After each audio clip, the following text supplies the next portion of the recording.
Chasin The Racin, powered by Colchester Kawasaki, part of the Global Moto Group. We supply new Aprilia, Moto Guzzi, Vespa, Royal Enfield, Kawasaki, Sim, Mutt and Benelli motorcycles. 3, 2, 1, and welcome back to Chasin The Racin. And welcome back to the podcast, powered by Colchester Kawasaki. So I'm trying something new there. I'm trying to put the sponsors first, Christian. We did that. I know. I felt a bit dirty, to be honest. It was weird how we started that. So obviously you've already heard the bits for invoicing in first, then we can crack on. That's it. We've got to work it, mate. We've got to work it. So you can already hear the co-host tonight is the amazing Christian Iddon. We are down at Oulton Park with 27 time. I'm looking at him. He's going to hopefully nod. 20 times 7 winner. I'm totally messing this up. The Northwest 27-time winner and British Superbike rider for the Cinetic BMW team, Alastair Seeley. How we doing, son? I'm good. Thanks for the invite. Well, sorry for being well over half an hour late. I do apologise. There you go. So, but we now both know how to set up this whole rig. 100%. We are stuffed without Grace. Grace Rouse here. I'll just add my time on the invoice here at the end. Right, but that's the end of the show. It's been a good bit of crack. So now I always talk about this, but we have you end up having the pre-crack before the crack, which is what we're doing now. And I totally and utterly forgot you two were teammates. When was that? Well, actually, we were more than teammates, as in we both rode the Superbike, which was, I think you only rode it here. Was it 2018 maybe?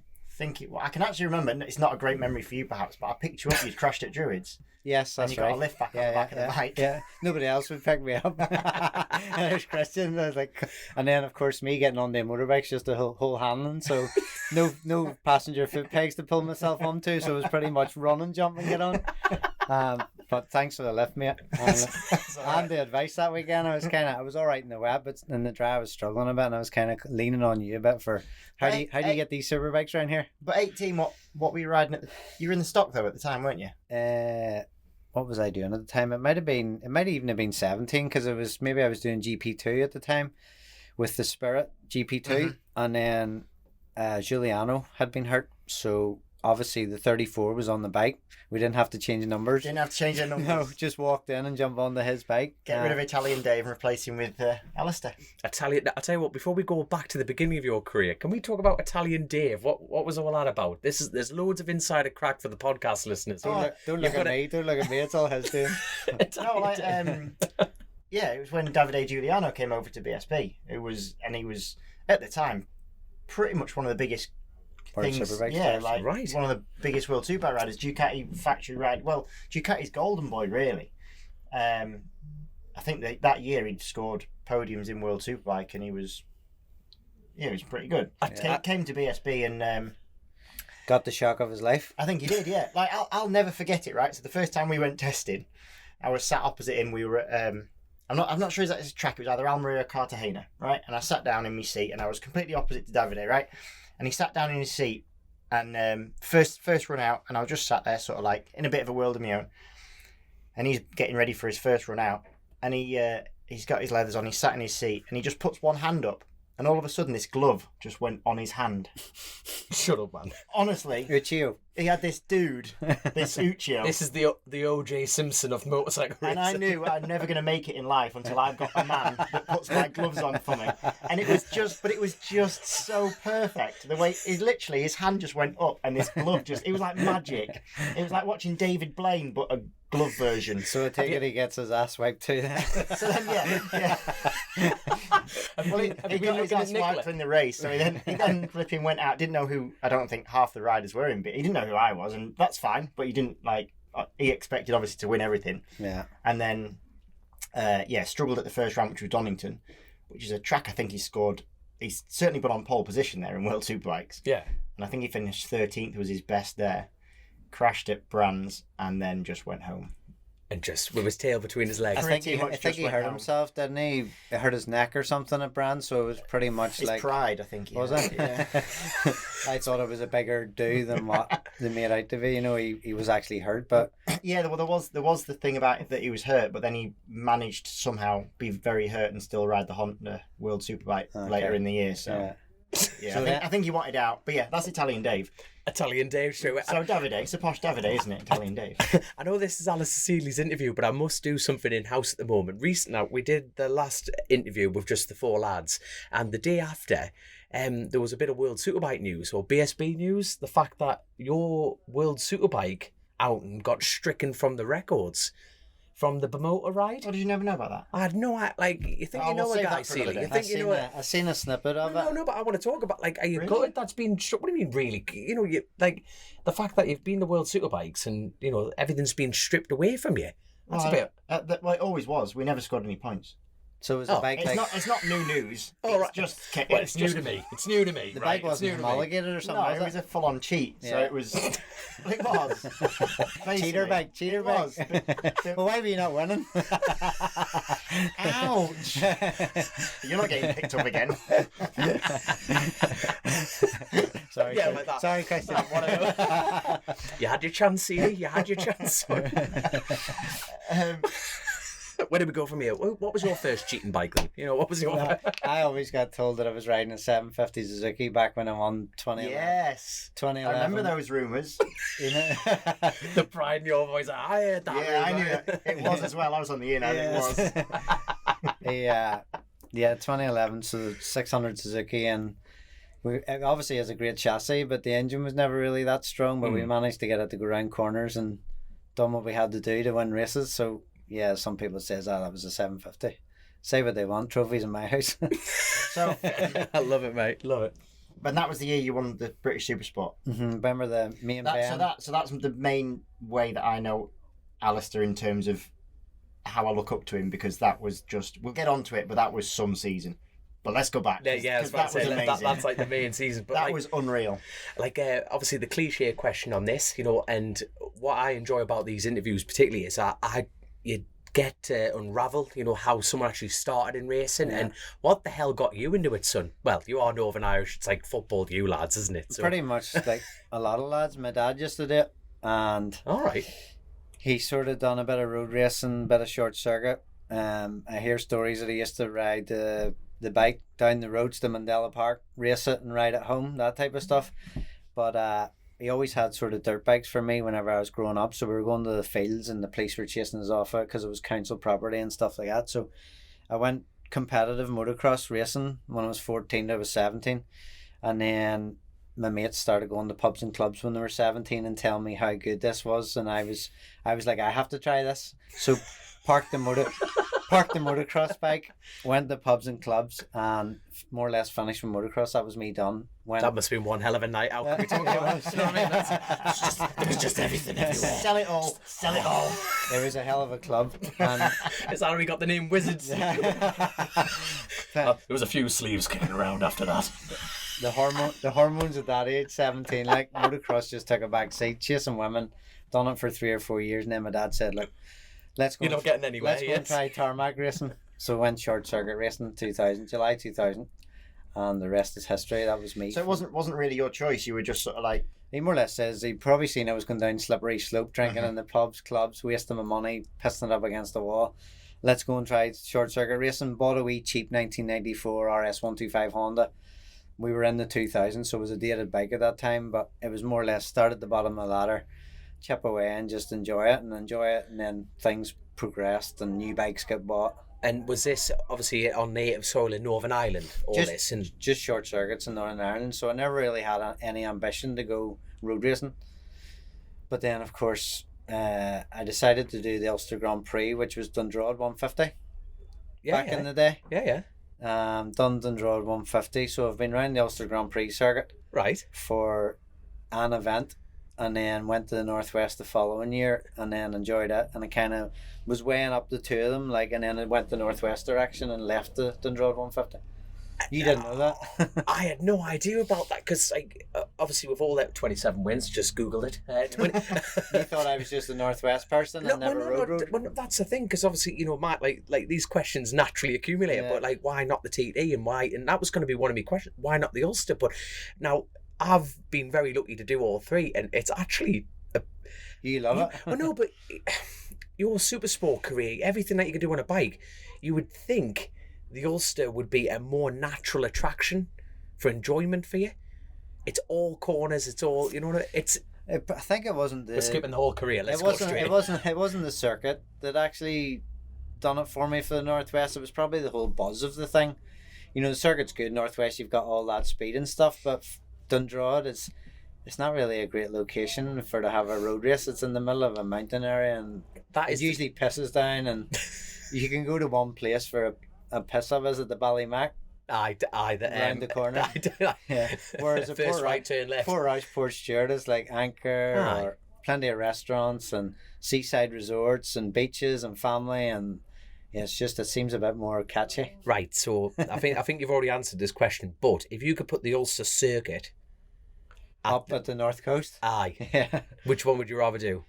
Well, now that I've been round the Northwest and know it like the back of my hand and only done Dundrod once, I was very, very enjoyable now Aye. doing Dundrod because I done a support race and I qualified second row, finished fourth in the race, but I pretty much lapped the circuit on my own, and it was enjoyable. It was like 10 or 11 o'clock in the morning. The sun was shining.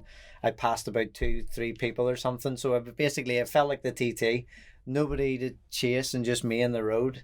But it was good. It was fast and enjoyable. And people say it's like a billiard table. There's hardly any bumps at the Ulster Grand Prix. Like, obviously I haven't been since, it must have been 2003 I done the Dundrod 150. Aye. So a lot has changed since 2003. Like, But even so, you hit the nail on the head there. It's so... There's only a couple of little bits, but when you compare it against the TT, it's like 37 miles of public road. It's hard to like actually make that all smooth, but it is really smooth. I'm glad you said that because it is. well, the way the Northwest's going now is a bit like a motocross track.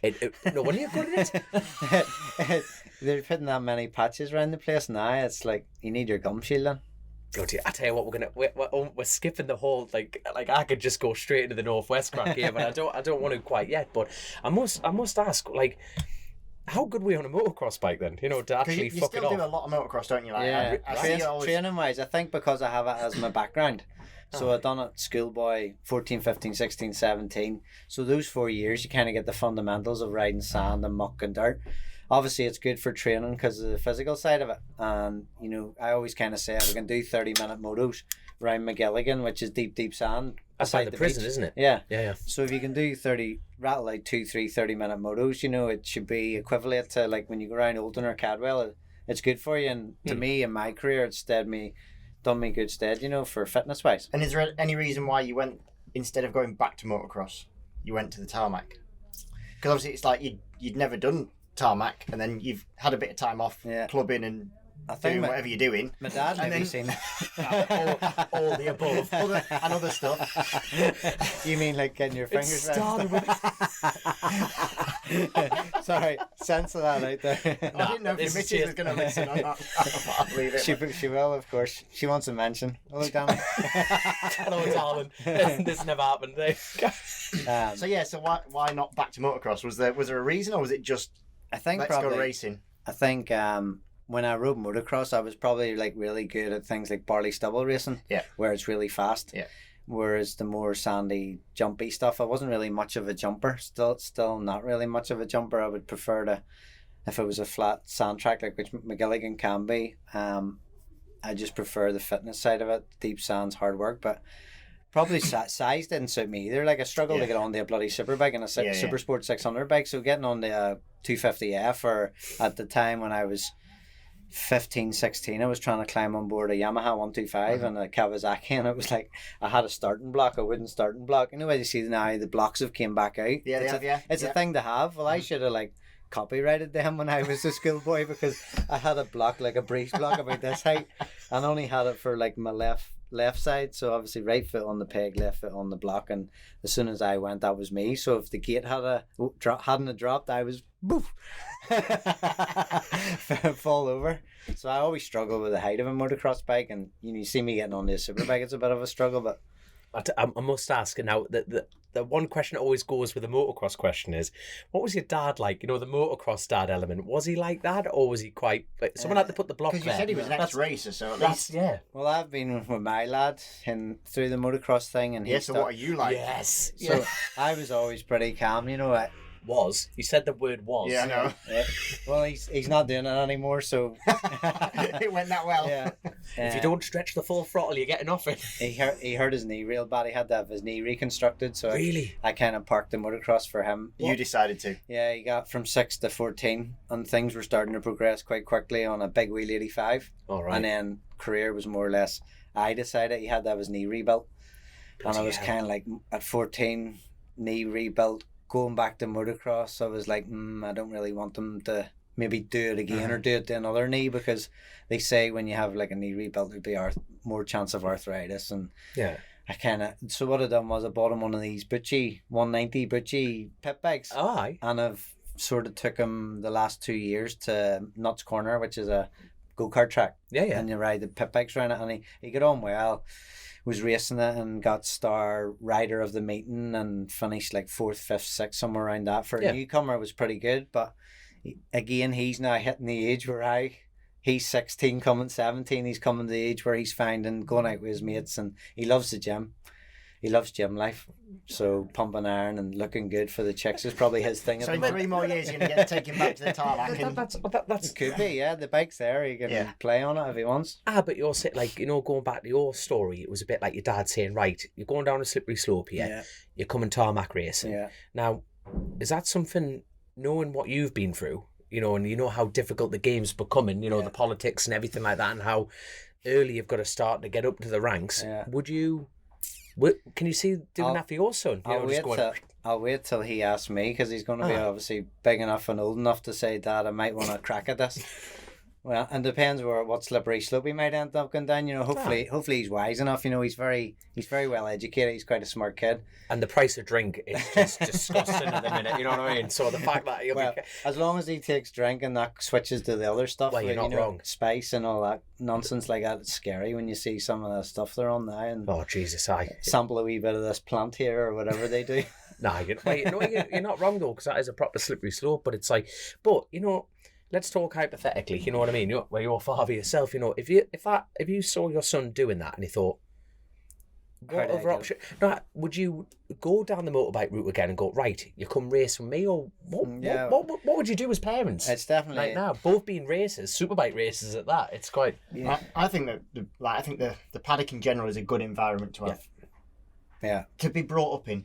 Yeah. I think it's for sure. full of good people. Yeah. I think there's a lot of focused people that are, good focused people. And so I think it's a good environment to be in. Any kind of sport, if you try and go follow any sport, football, hockey for the girls, it kind of keeps them off the streets a bit, where you usually find street corners can be a bad place to be at times, and you don't know what goes on, especially like generations change. Aye. When I was a nipper, the stuff that we done was frowned upon, and now the stuff that they do, you'd be like, no way. You just don't know. Things change all the time, so you hope they go down the right road and stay out of trouble. That's the main thing. Because have you only got the one son, or you got a herd back at home? No, I've got because you've only got one to start with, haven't you? Yeah. You got anyway. Oh, no, that wasn't news. That wasn't like news.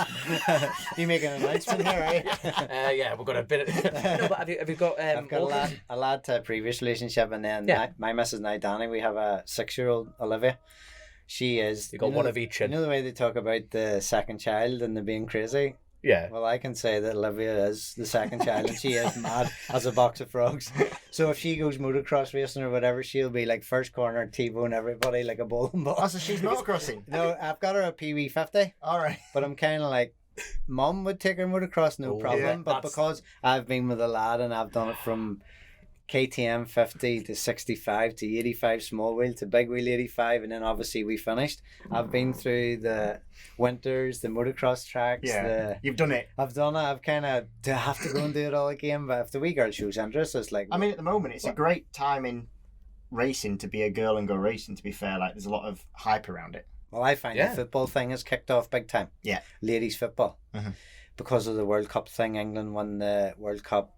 Arsenal, I support Arsenal. So does Lewis, and Danny has to now as well. And Olivia, we buy her the Arsenal kits. She might not support them, but we buy her the kits. So Arsenal. Your dad dressed you this morning. Arsenal ladies is probably one of the top ladies football teams in England. So if Olivia decides to go, she does play football at the minute, but it's kind of like we have her playing football, she rides her bike, she does everything and anything. It's just, you don't want to just drive them down that one road. Try this, try that. Here's a question. If you only had to pick one for your kid, which one would it be? Would you prefer them go down the football route or the motorbike route? More money in football, isn't it? There is football. that would be my 100% answer. football. It would, like, I remember Chrissy, was a hell of a footballer. I used to ask him all the time, going, why didn't you become a full professional footballer? And then you would have had all the cheddar in the world to pump into your bikes. And he just went, we football shite in it. There's probably... It's just like that was just Chrissy through that though, wasn't it? You know what I mean? I would say there's probably more young kids, boys and girls, trying to make the football thing, so then it makes it very hard because there is so many. So you talk about Arsenal having an academy. Like, how many boys and girls goes into the academy of Arsenal to try and actually make the first team? You've the first, the seconds, the thirds, the fourths, and then the progression to get up to the first team, like. And then obviously they go through the academy, they reach that age where their mates are going to pubs and they're like, come on to the pub and stop playing football. How do you be like blinkers on and blank them out and go football? It's hard. Like, it's just... You see, the mad thing, like, it's hard. The mad thing is, because obviously I would see, like, our sport, and obviously I'm very biased in this, takes a lot more sacrifice. You know what I mean? There's a bigger risk. There's a more financial risk. There's more weekends away. I know this is a very biased opinion on it, but when you think, I don't know enough about football, but when you think, you get up Sunday, you get your boots on, you go play, you kick around, that kind of thing. Yeah. You know what I'm getting at? And I just think how people with any remote skill set or talent, even with football, haven't got the blinkers.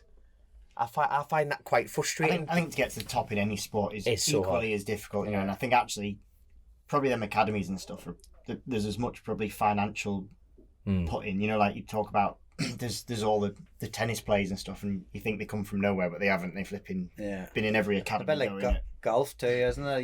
You kind of, if you have a bit of backing, you'll maybe be sent to America, and you'll go on to the PGA Tour or whatever it is. I don't know a massive amount of golf, but I think that's the case. If you have a bit of money behind you, it's easier to progress with the golf thing. Money talks, kids. Simple as that. But going back to your story, so when you switched the tarmac, how easy did it come to you? Oh, good question. I was going through rear brake pads quicker than front brake pads. Yeah, because I was just standing on the back brake into the corners. No one had told you any different. No, I was just skidding and locking up, and that's the way it went for a while. And it's one of them ones that I think the first race I went to, there was a thing over home called clubman racing, and then there was national racing. So I was a clubman, but the first race I went to was a national meeting, so I was basically out with a bib on, and I thought coming off motocross, I was flying, and the next minute it was a 125 class, so the top 125 men came around to lap me, and I was flying in this corner thinking I was on it, and the next minute, woof, woof, woof, woof, there's like 125 racing's usually closely stacked, so I just got buzzed into this corner by 5 or 6 125 guys, and they just woof, woof on its side and gone, and I was like, that just demoralised me. I thought I was flying, and then obviously for me it's always been you have to progression, isn't it? You just can't beat yourself up and say, that's me done. I'm crap here. I'm slow. You just got to chip away at it, and so that obviously didn't put you off. No, carried on. At what point did you start to think, or did it start to be that you sort of made those progressions that you got to the point that you maybe at the front, or you moved up to the nationals, or how did it then go on from there? I stayed at home probably for too long because I was racing at home, watching British Supersport races, Michael Laverty on the Vitrans Honda way back in the day, AIM Yamahas and stuff, thinking I want to be part of that. But did you only start watching tarmac racing because you were involved in it at that point, or have you always followed it up to that point? Always followed it. So my dad was obviously a big bike one, but back in the days when you had Doohan, Schwantz, Rainey, Crevilla, all them, I'd have watched them like religiously. So it Grand Prix racing. So like stepping into that 125 race, you very much knew what it was taking to be at that level. It wasn't like a new shock to you. It wasn't alien to you. I kind of knew what to be at. But I just didn't have, that confidence to squeeze on the side of the tire, front brake, and skidding into corners on the rear brake. It just progression, isn't it? You look back at photographs and you're wearing like Risha leathers and Diodora boots and. I am now. What are you on about? Don't I knock wish a I man's style. Don't- I wish I'd have kept all that stuff, so I do. But no, it's so it started off July 2000, then 2001 was 125 Clubman Championship, finished third, I think it was. The following year I got a 125 gig in the Nationals, won like the first race in the wet. I think halfway through that year I switched to a 600, so my dad had bought me an FZR 600, just for some reason he maybe thought I needed to go to a bigger bike, but anyway it was an FZR 600, quite an old one. Rode it alright, but then 2004 was probably the first year where we got a brand new 600 Suzuki, and it was like sort of like do it ourselves. But it was the first year I actually put quite a bit of effort into training, and I would probably say How old were you at this point? 24. 24. Yeah. So the training thing for me was the biggest thing that I felt made a jump in results. That when I started to train properly and train harder. By train, you mean physical training? Physical training, yeah. Yeah, just like being able to manhandle the 600 and not feel puffed or out of breath. Whereas before you'd have jumped on the 600 and rode it and then you got knackered and you were scrap. Whereas started training, I was like, flip. And this is good because I can finish a race and I'm not blowing and all. So from then it was like train every year. And was that like externally to the motocross, or were you still motocross training? No, not really. Not then, right. because we were more or less like, right, this is circuit racing, but it was more whenever probably started to go to the end of my Irish stuff, sort of 2005, 2006, maybe got a motocross bike for the winter. Right. And then ever since that, had a motocross bike to train on. And that 04, 05, 06, that seems to have been like the real time when that really kick-started your career. So that was your first time at the Northwest in 04? 04, yeah. And you got a couple of wins in Supersport that year in Ireland. But not at the Northwest, so I was winning like at the Ulster in the Irish Ulster Supersport Championship, and then 2005 won the Irish Superbike Championship, and then 2006 won Irish Supersport and Irish Superbike Championship together. And this is before you came over to British soil. Came over and it was 2007 to BSB. 2007, right? Yeah, So yeah. 27 before I came over. So like Christian was saying, it was like you already did the Northwest at this point beforehand. Yeah, I had done it for 3 years before I came to BSB. So there's the question then. What made you go from like the Irish scene of like doing that and thought, let's have a crack at road racing? Yeah. What was your mindset of go bollocks? or coming to the UK? Because I was lucky because someone's setting the camera up. We're getting robbed. was that you again, Christian? So obviously I was like the big fish in the wee pond at home. So I was kind of dominating and winning everything at home. So I needed to make the next progression, which was go to BSB. But obviously I never really had the backing or the teams to go. So it ended up, there was a new team started in 2007 called VanFit Yamaha, or were starting. They were a brand new, fresh team. And this guy was travelling back and forward to Northern Ireland, back to here, whatever he was doing. He might have been buying and selling classic bikes or motorbikes of some sort.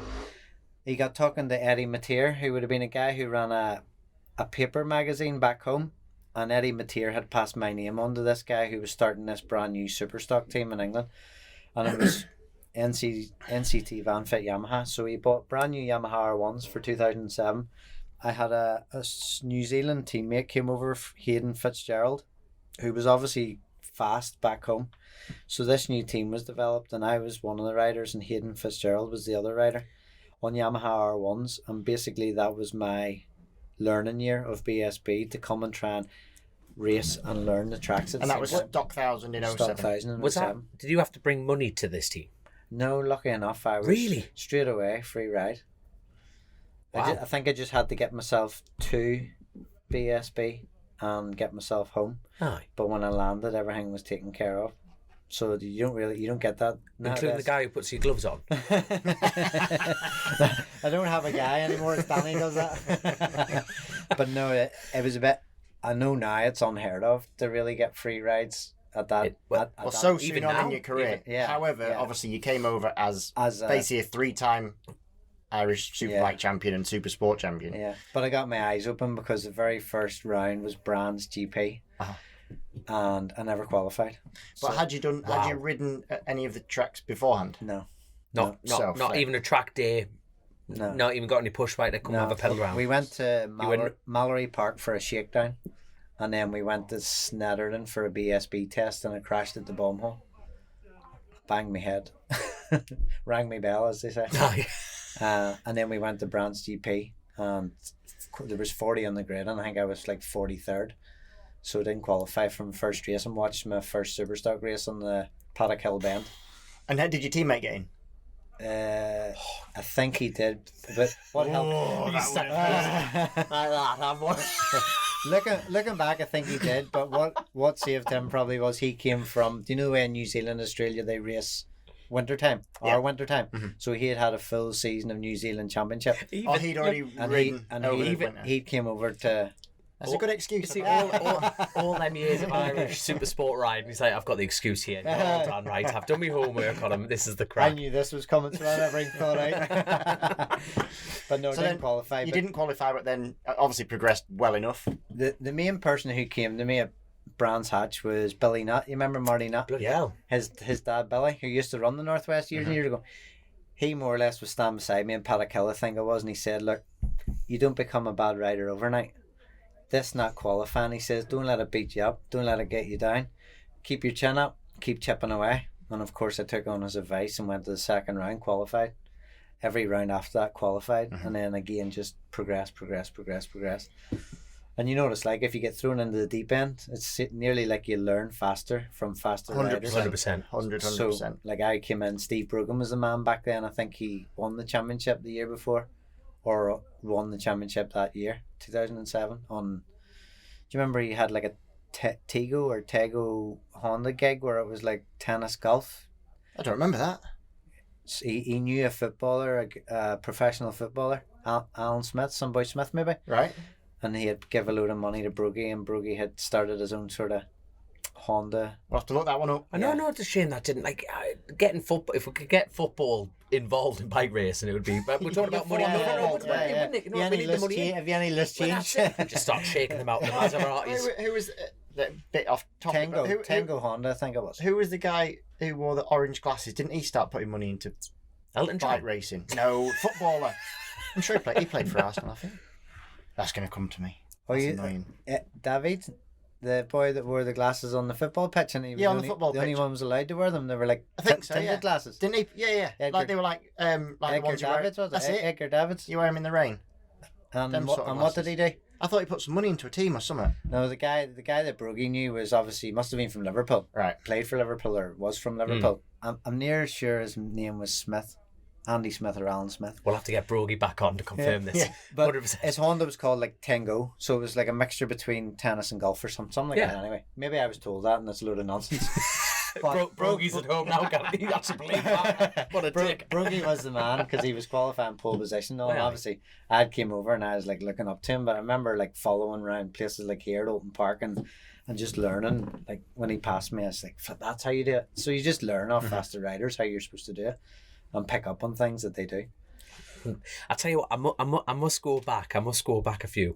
The fact that you just stepped straight into the road scene. I want to go through your first. Was your first road race the Northwest or the Ulster? It was the Ulster. Ulster was first, and then Ulster. went to the Northwest. What was your What was your opinion on it? I must ask because it's like, how did you enjoy it? You haven't really talked about it. Are you more proud of roads or shorts? You know what I mean? Probably because it was a Suzuki 600 in the Northwest on the first time.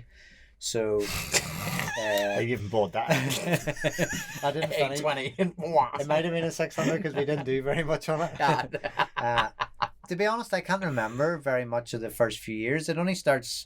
Memories only start coming back when I started to get close to the podium. Yeah. Which was 2006, and I finished fourth in the second Supersport race at the Northwest. So like 2004, 2005 are a blur. I think it on a Suzuki 600 2004 finished 17th or 18th, and then the next year I came and rode it on a R1 Superstock race, finished 11th or 9th or something like that. I'm not sure. In Northwest regards, who was your competition at this point? The top men, Yeah. Plater, Rudder, McGuinness, Yeah. Flip. There was Shan from Scotland, Les Shan. Yeah. No, but like Ian Locker, all them old timers. no, but it's mad to think that we've just kind of just skipped over it, and the names are coming, but you just think that element, that does work in your favour to get the ride in that, that free ride at the BSB. Do you think that worked in your favour? The Northwest? In the Northwest? Yeah. Even at that point in your career? Yeah. More 2006 when I finished that second Supersport race, finished fourth and passed John McGuinness on the last lap. Because then it was like... Yeah, that's a big scalp. It's a huge scalp. The phone started ringing. Yeah. And then, of course, Paul Phillips, Isle of Man, cause that result had arrived, he was like, do you want to do a TT and we'll look after you and we'll bring you over, we'll help you learn it, we'll milk you and all. And I was just like, you know what, I kind of set out my stall at the very beginning that I only wanted to do one road race and keep road racing to like a minimum. So the main aim for me was to try and progress through the circuit thing. To everybody's thing is to go BSB, then Worlds, then MotoGP, but BSB is where we got to. And the road race thing was like, right, let's start off as a bit of fun, Northwest, and then within third year I was knocking on the door of a podium, and then the fourth year, 2008, was my first win.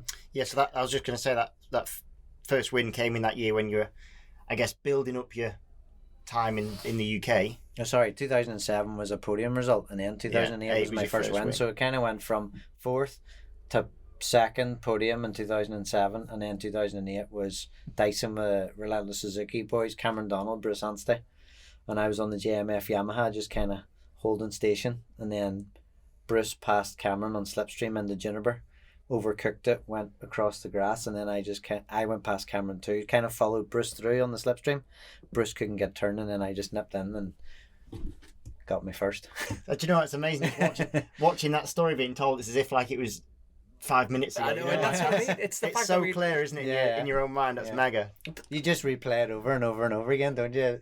Especially the first one. The first one's the most special because they've came like London buses as it after that. And going into that race, did you think you had a chance? Was that and where was that in the week schedule of racing? Like, was it? It was Saturday, probably maybe my last race, because at that time, did we have a Superbike?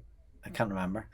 Towards the end of Saturday. Yeah. So the two Relentless Suzuki boys were obviously Fast Motorbikes, professional team, and I was kind of not supposed to be slotted in there, but I was kind of getting dragged along with them two, and then I was like in the right place at the right time. But with TAS Racing at that point, were you big on rivals? No, they're big rivals, but were you on the radar with them, like kind of like thinking, let's see how he gets on? And no, I think I Really? was seen as a wee shite back then. I think even whenever I got to join them, I was like, right, let's take this one step at a time. tiptoe in. I probably was like, I think I get a bad vibe of like he's hard work, but anybody that's worked with me, I'd probably say, no, that's not true. I'm all right to work with. I say, oh, he's hard work, but carry that thing around with me, that label, but I'm all right. Christian knows he's been a teammate of mine. I don't stand there. I don't stand there and go, love. You will now. I'll tell you what, if you two do it at the same time in two separate garages, every other rider will be going, why the fuck do I not get that? Where's I did love guy. Like Kyle Ride, right? Because they'll be like, come on, sort it out there. We need to start something this weekend, don't we? Call them the fluffers. But like, I must ask, how tempted were you when Paul Phillips rang you and said, look, come to the TT? And how lucrative was the temptation? No, not even that. But there was no chat of money, so it wouldn't even have been money that tempted me to go. It was the fact that I never wanted to go there. Well, never wanted to do it. As in, like, I wish I had £1 for every time I was asked, why don't you do the TT? Because I'd be richer, rich man. It's quite refreshing to hear, like, knowing people skate around it, and it's like you just didn't want to go. Like, I compete in the TT, and I find that really, like, quite hard to hear. I'm like, why the hell don't you want to go? I guess it's more interesting as a question because you do the roads. Yeah. So I think that's what makes it so. No, but you've done the such Ulster. a different question. No, but you've done the Ulster, you've done the Northwest. It's like I haven't just tiptoed around the edge. I was starting to go down that sort of path of going that way, but doing the Ulster, and then when I went to the Northwest, it was right. What put you off the TT then? I think it's just there's a lot of people, statistics and stuff. There's a lot of people who hasn't came home, and being a family man at that time and stuff, I would have rather not go. So did you already have a young family at that time? Oh wait. Yeah, Lewis was 2006. Right. Yeah, so he was already in your mind. Yeah. What about Macau then? When you're looking at the Schwans, like the Glens, you're thinking, like you look at all the other road racers who... It was never really on the radar. Which is it? It'd be interesting to see you around Macau. I've heard of It'd be good to see the pair of you. It's clubbing. the after party would be good. We had Feo on last time. We'll get you in that nightclub 100% straight away. Never came home from the Macau. A few teams were like, because I don't know what way it works. Maybe the teams are paid to be there, and everything's covered for you. So they were like, just go and ride the bike and ride it down to Lisboa corner. Is that turn 2 after the back straight? And then just like say, pull the plug lead off or something, say the bike broke down, get paid your money and go home. But you go there, you'd end up riding around. Yeah, 100%. You might like it and say, this is all right. So you're actually a bit worried about enjoying it? I suppose with a TT too, but I think listening to Josh Brooks, and Josh Brooks loves his motocross, his jet skiing, his extreme sports. And I remember one time asking Josh after he had done it, and I says, TT, what's it like? And he says, there's extreme sports and then there's the TT. So it's like, obviously it's out there where you've done it. I've done it. I love it, but I don't see it as extreme. I don't. I just... Yeah, but it's not wrong it's with an you. extreme. There's been plenty wrong with me, son. But in the same breath, though, it's an extreme learning process, isn't it? I arguably say the Northwest is more dangerous. Well, it mass start, isn't it? No, that's the thing. Mass start and everything on the chicanes. Your flat out speeds. The engines at more risk. I'm not going down the road of like trying to slag off the Northwest. Far from it. Every race in itself has a danger element. Yeah. But me as a racer, I remember having this conversation a few times with Chrissy. It's like the TT is an inanimate object. The rider makes it dangerous. Mechanicals happen on short circuits. Mechanicals could happen at the Northwest. Yeah. Any circuit. But the TT, you make it dangerous. If you want to cut the curve a bit hard and go a bit wider, it's not dangerous in itself. It's just, that's my opinion on it. You know what I mean? And they say, because you set off in 10-second intervals, that it's just you on the road then. Yeah. It's up to you. But I don't know. I just kind of, as I say, I set out to do circuits and try and make that progress. And started off road racing. Right, Ulster Grand Prix, right, I've tried it, got the t-shirt, go to the Northwest, flip it like this place, this is good, the atmosphere is good buzz about it, and then that was it, just kind of stuck with it. Would you say, like, obviously, you said about the learning element, it would take a lot to learn to go around the Isle of Man. Yeah. And obviously your short circuit career was now going really good. Yeah. So did you not want to detract as well, potentially? Because obviously you've got the Northwest, you've got it dialed. Yeah. That's almost like, it, not in the back pocket, because nothing's easy, but like, you're the man around there. Yeah. And then also, you're doing really well at the short, so is it just not wanting to detract too much as well? Probably. I wanted to see how far I could go in the Superstock thing. And then I was lucky enough when I done Superstock in 2007 with that team, that sort of free ride for the year, the team changed riders for the following year, 2008, but they didn't hang on to me. So they took Connor Cummins for the following year and somebody else, can't remember. So what I done was I took my crew chief, Derek Huxley, who I was talking to outside there before I came in. Was that him? Derek Huxley. Oh, right. So he was with me with the NCT Vanfit. You should have dragged him in, man, you selfish twat, you know what I mean? Sit him at you. He's quite shy, probably wouldn't talk. He's very laid back too. But I took him with me and we done a privateer thing in 2008.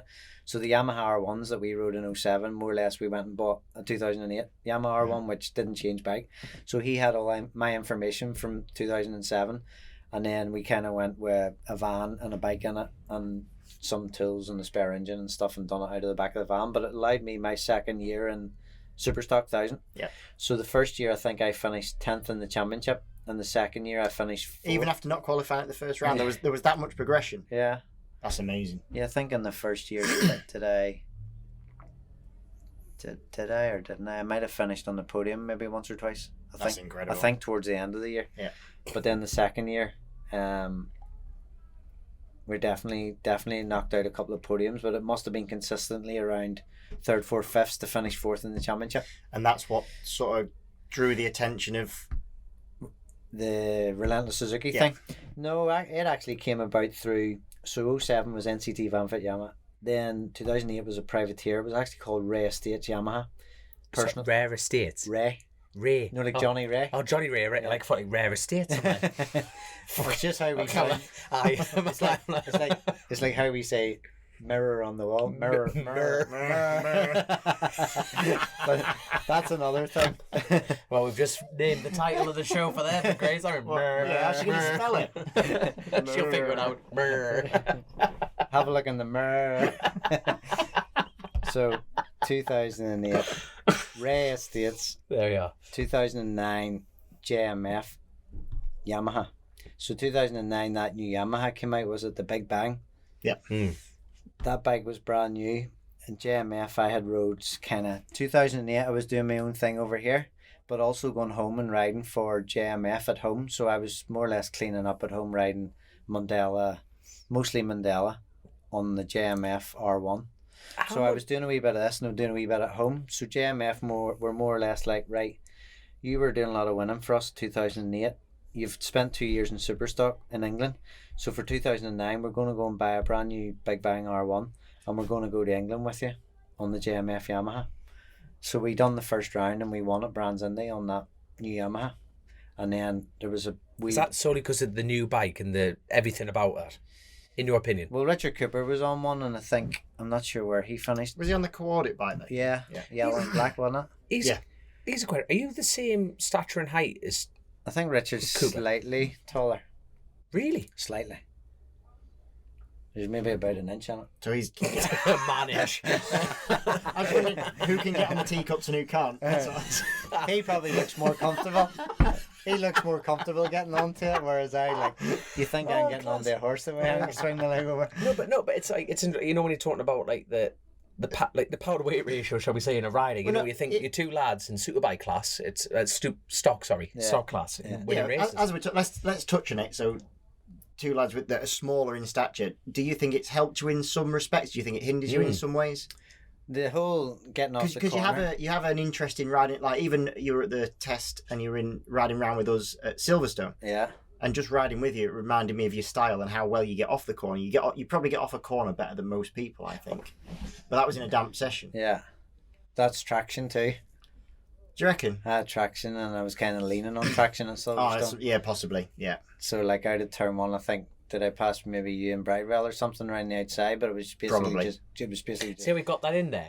See how we got that in there? You know when I rode around the outside? All right, massive. And then seeing this, like, whoa, we're going all right. Obviously, like, it's an interesting topic because there's talk about it at the moment in World Superbikes about weights and stuff like that and should you cap it for that. But then everyone has different shapes and sizes and there's pros and cons. There's definitely pros and cons, isn't there? A light rider at Catrail or like say here gets a hell of a workout. Yeah. Because it's physical direction change. Yeah. And then pros is how you come out of a corner, like acceleration. Northwest, it might be down to a lot of coming off chicanes, hairpins, just horsepower, lightweight, gone. Because it doesn't really equivalent to maximum speed at the end of the straight. It's probably just out of a corner. Mill Road roundabout. Yeah, as soon as I squirt out.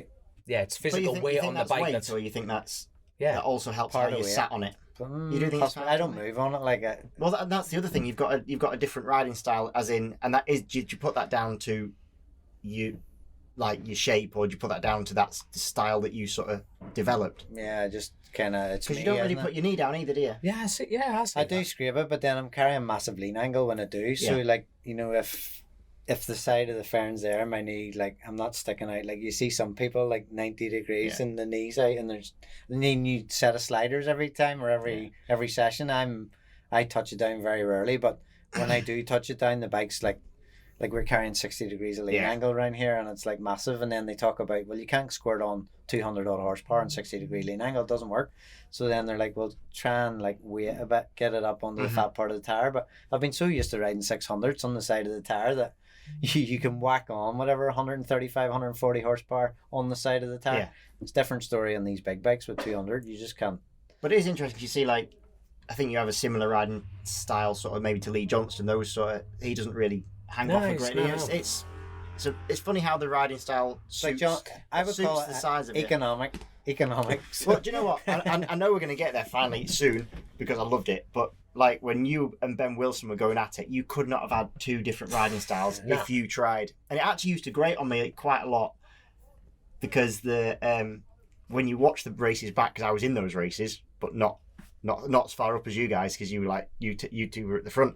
But then I'd watch the races back, and all the commentators were going on about how hard Ben Wilson was trying. I'm thinking, Alistair's definitely trying just as hard. It just doesn't look like it. Yeah. It is economical. If you're inside my helmet, you're trying. You're biting the handlebars for that last little bit. It used to wind me up something rotten because you could see Ben Wilson had like a Chris Walker type sort of riding style, didn't he? It was all action and all. Yeah. I was about to say, explain that to listeners. I don't.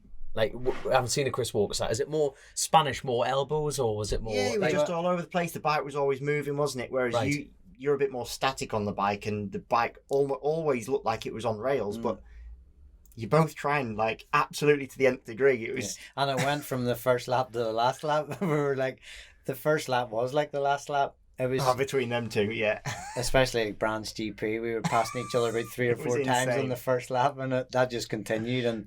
bar banging and Silverstone we connected and Ben went down, and the one at Brands out of turn 1 I went a little deep, and as I went down in the dip I could hear him accelerating, and I was kind of like he could collect my handlebar here because we're going to collide, and I kind of stuck my elbow out as if to protect my bars, but it looked like I was trying to put the elbow into him, so it was made for good TV, and obviously got the whole Ben Wilson Alastair Seeley thing going. And I remember people saying in the was there a thing? But where? Obviously we were big rivals. We're dead on now. I speak to him in the back of the garages, and that was a massive year for me and him. And for me, it was end of the year, went down and we won it by 1 point. But I can see Ben's side of it. He led the championship more or less all the way to. Well, it swapped on the last weekend too, because I took 50 points at Silverstone and he had 2 DNFs, so that completely flipped it onto I was leading getting in the Brands GP last round. So of course, what did I do in 3 race weekend? First race, clipped the curb at Graham Hill Bend. The turn 3 after Druids downhill, clipped the curb and crashed. So whatever point lead I had was just, it went back in his favour. So it went like that all weekend, and then it went down to, he was 4 points in front going into the last race, and then it was winner. So basically winner takes all. And I knew sometimes when you know from the pace that you have during practice and qualifying, that we had qualified in pole by whatever 0.5 or something, you're thinking, well, if I can just keep clipping them 0.2s, 0.3s, and and it ended up that's how the kind of race went. Got the lead, put the hammer down, and just seen the board go 0.5, 0.1, 1.5.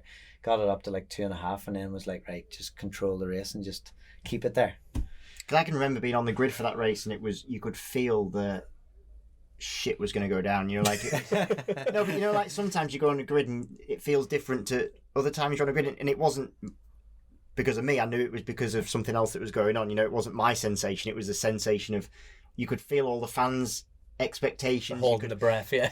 I'm pretty sure that neither of you got interviewed because no one went to speak to you beforehand as Possibly. I don't think anyone... From what I can remember, right, I think it was Richard Cooper on pole, you were in second and I was third. Yeah, I think it was something like that. And then Ben would have been back here in fourth, so it was like, the girl I was with at the time was actually said to me, she says she can see Ben's real anxious, because she was obviously looking over my shoulder at Ben, and Ben was banking at that time, was obviously, as we would say, the shite was boiling in him. Because we were obviously going for a title. Yeah. And we were both nervous.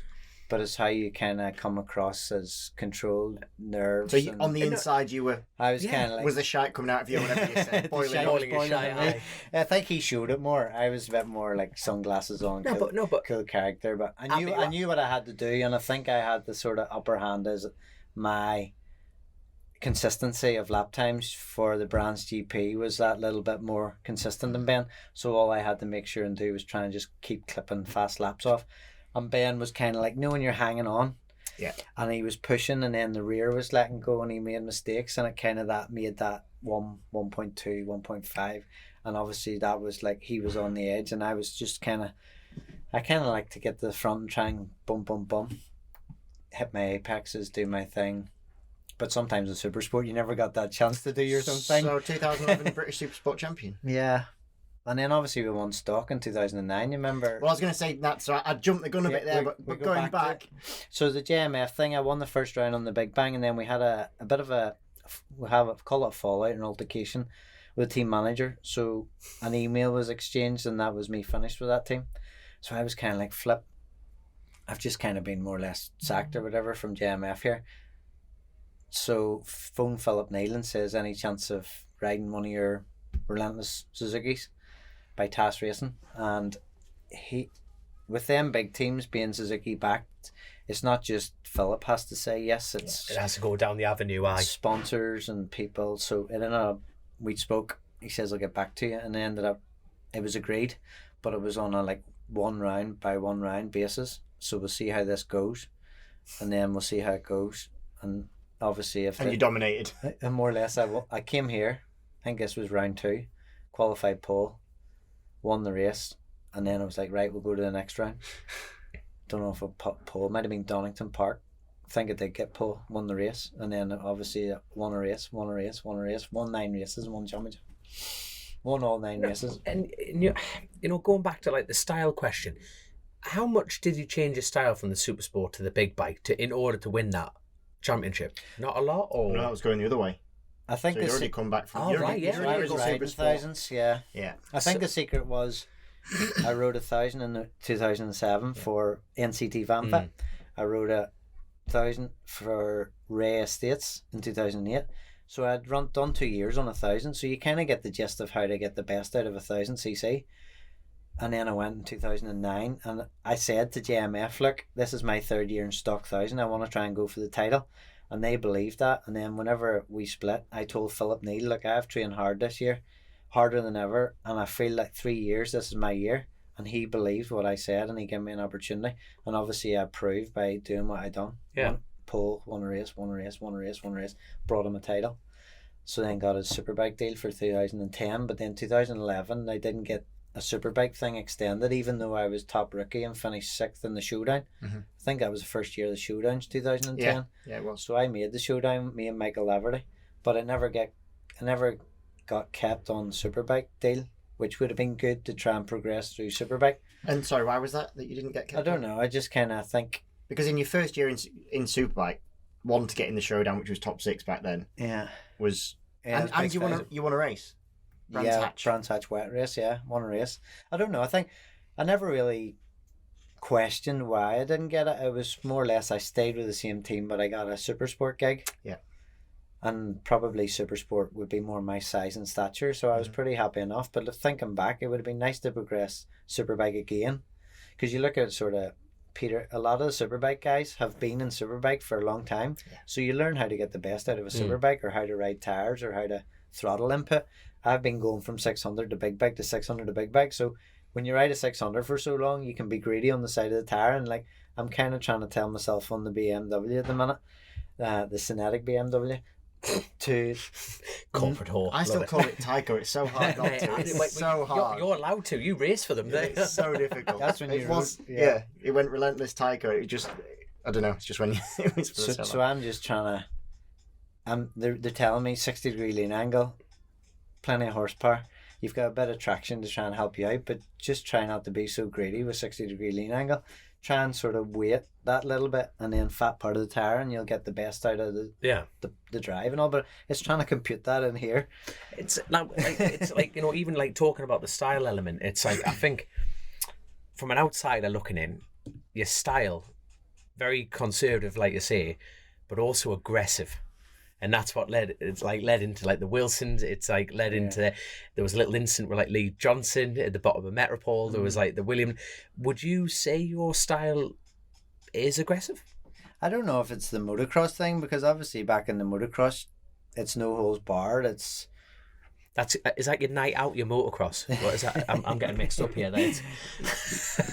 motocross, as you know, Christian. You done a bit of motocross, didn't you? Did you race? Yeah. He still does. So Love it.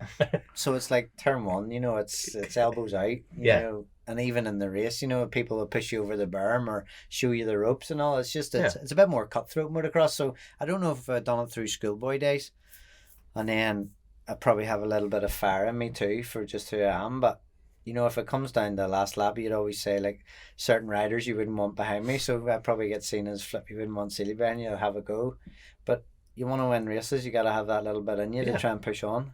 Yeah. But I don't know. Sometimes in the road racing thing, it doesn't go down too well because obviously when me and Lee clashed, there was a little bit of both of us to blame because Lee come across me and left me no alternative but to kind of release, and then we tangled. Yeah. But lucky enough, we got away with it. Yeah, it was a big one. That mind. Have you seen it? Yeah, have you? I think I was watching it live at the time because I hit the curb and he spun around backwards into the wall, but the wall was protected with big thick air bales, so we kind of got away with that one. And hopefully it never happens again.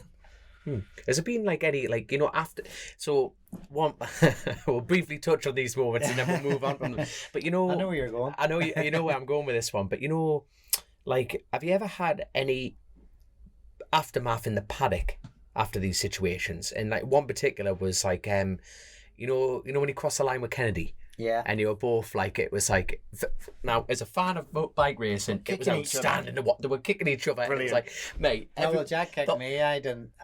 He was behind me kicking me, and then I was kind of like, what was that? And then we kind of like had this like sort of standoff thing. Obviously, we're staring at each other, and the two of us just swung at each other at the same time. But then the cameras didn't show that I went up in the druids and like basically aimed for his front wheel and stuff. The cameras panned away at that time. But everybody, I think, thought it would have then came to the podium enclosure. Yeah. And it would have all kicked off. But I think we just kind of let it fizzle out and went to the next races and tried to do our thing. But, for him doing the kicking thing, it wasn't really a good thing for young riders seeing that because, there was no punishment for what he done. I was about to say, was there any aftermath of getting dragged up into the race office and stuff like that? Was there any of that? Or? We did. We got summons up to the race office, but Jack at that time he was told Stuart more or less said, "You boys are going for this title. You are going to get argy bargy with each other, but you can't be getting on like that." So we draw a line in the sand here now, or underneath this incident. You shake hands and you move on. And Jack was adamant he didn't want to shake my hand. So there was a wee bit of disrespect at that time. And it's been there ever since. Right. So I felt also there should have been some sort of penalty for the actions that happened. He was the one that went in after the checkered flag and kicked me twice in the back end of turn one. So he wasn't docked any positions for the next race. He wasn't given grid penalties. He wasn't given, I don't know if they fined him or whatever. It's more Dorn to do fines, don't they?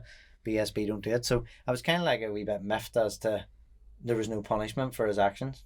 So I was kind of a bit disappointed in Higgs and BSB, more or less. What would you have seen at that particular point as a fair punishment? Not just if that situation arose in any race in BSB, what would you both say would be a fair punishment?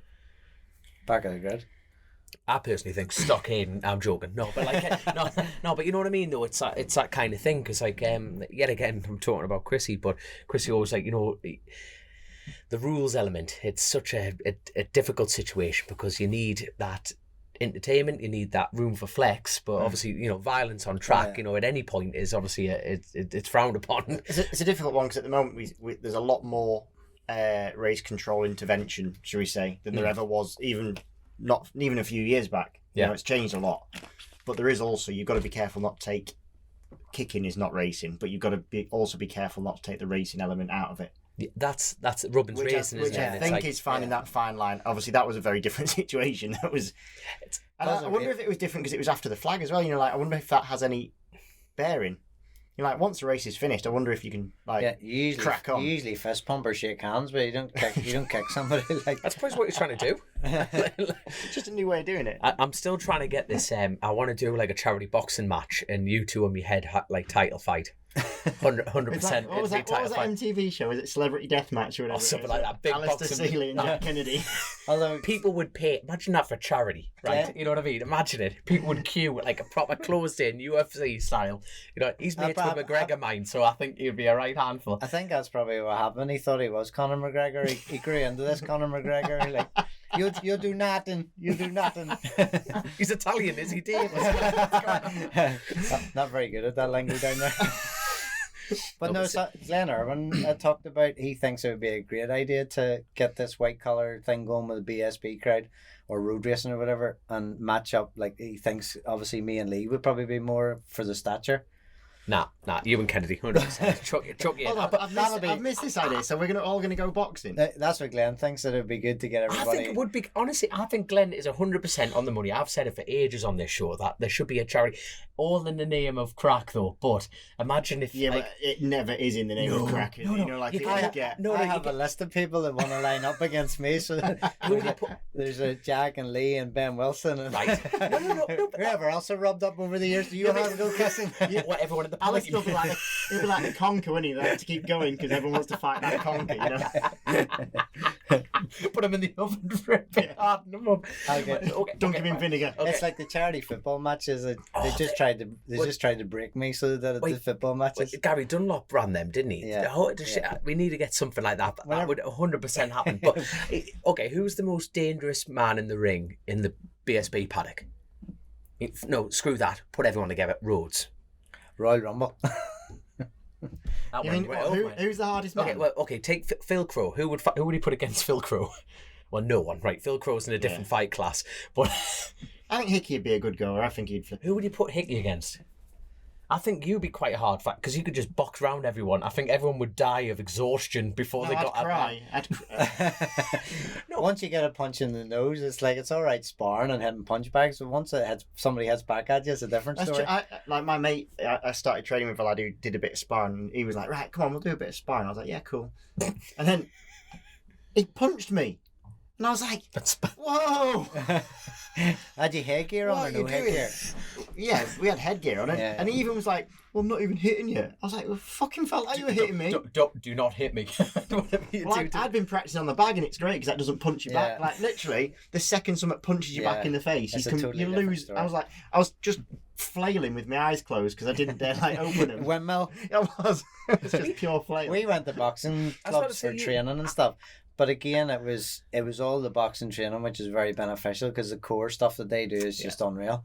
And the speed work of it, and the But the actual, like when the BBC I think came out to do an interview with me, and they put me in with some heavyweight guy a guy called Stevie Ward, and when he hits a bag, like you can hear the slaps of it, and you think it was only for TV, like for a BBC feature. So the guy Stevie Ward's in the ring, and they more or less told me like, go at him. So I'm like trying to mill him and get stuck into him, and he's just covering up, and I'm like basically whacking his ribs and trying to punch him in the stomach, trying to get him in the head, and then I'm going at it. So I'm blowing for going so hard at it, and then he just turns around and goes whack and hits me in the chest, and I flying back into the ring, and I'm like, he only tapped me too. So you're thinking like if he connected, he would just take the head off you. So you have respect for them boys because it's like it's all right until you get hit. Yeah. And it's the same with sparring. Everything's going hunky dory until you get smacked in the nose and the blood's pissing out of you, and you're like, maybe this isn't for me. I love it. So So your first British title, sorry, your second we got up to. So you won stock. Yeah. And then you won Super Sport after that. Yeah. after a year in Superbike. After a year in Superbike. But then you went back to Superbike after winning Super Sport. Yeah, went 2012, got Taiko Suzuki gig. Me and Brooksy were teammates, but for whatever reason, I just didn't have a good year. I don't think it gelled with the bike. It was just one of those years to forget.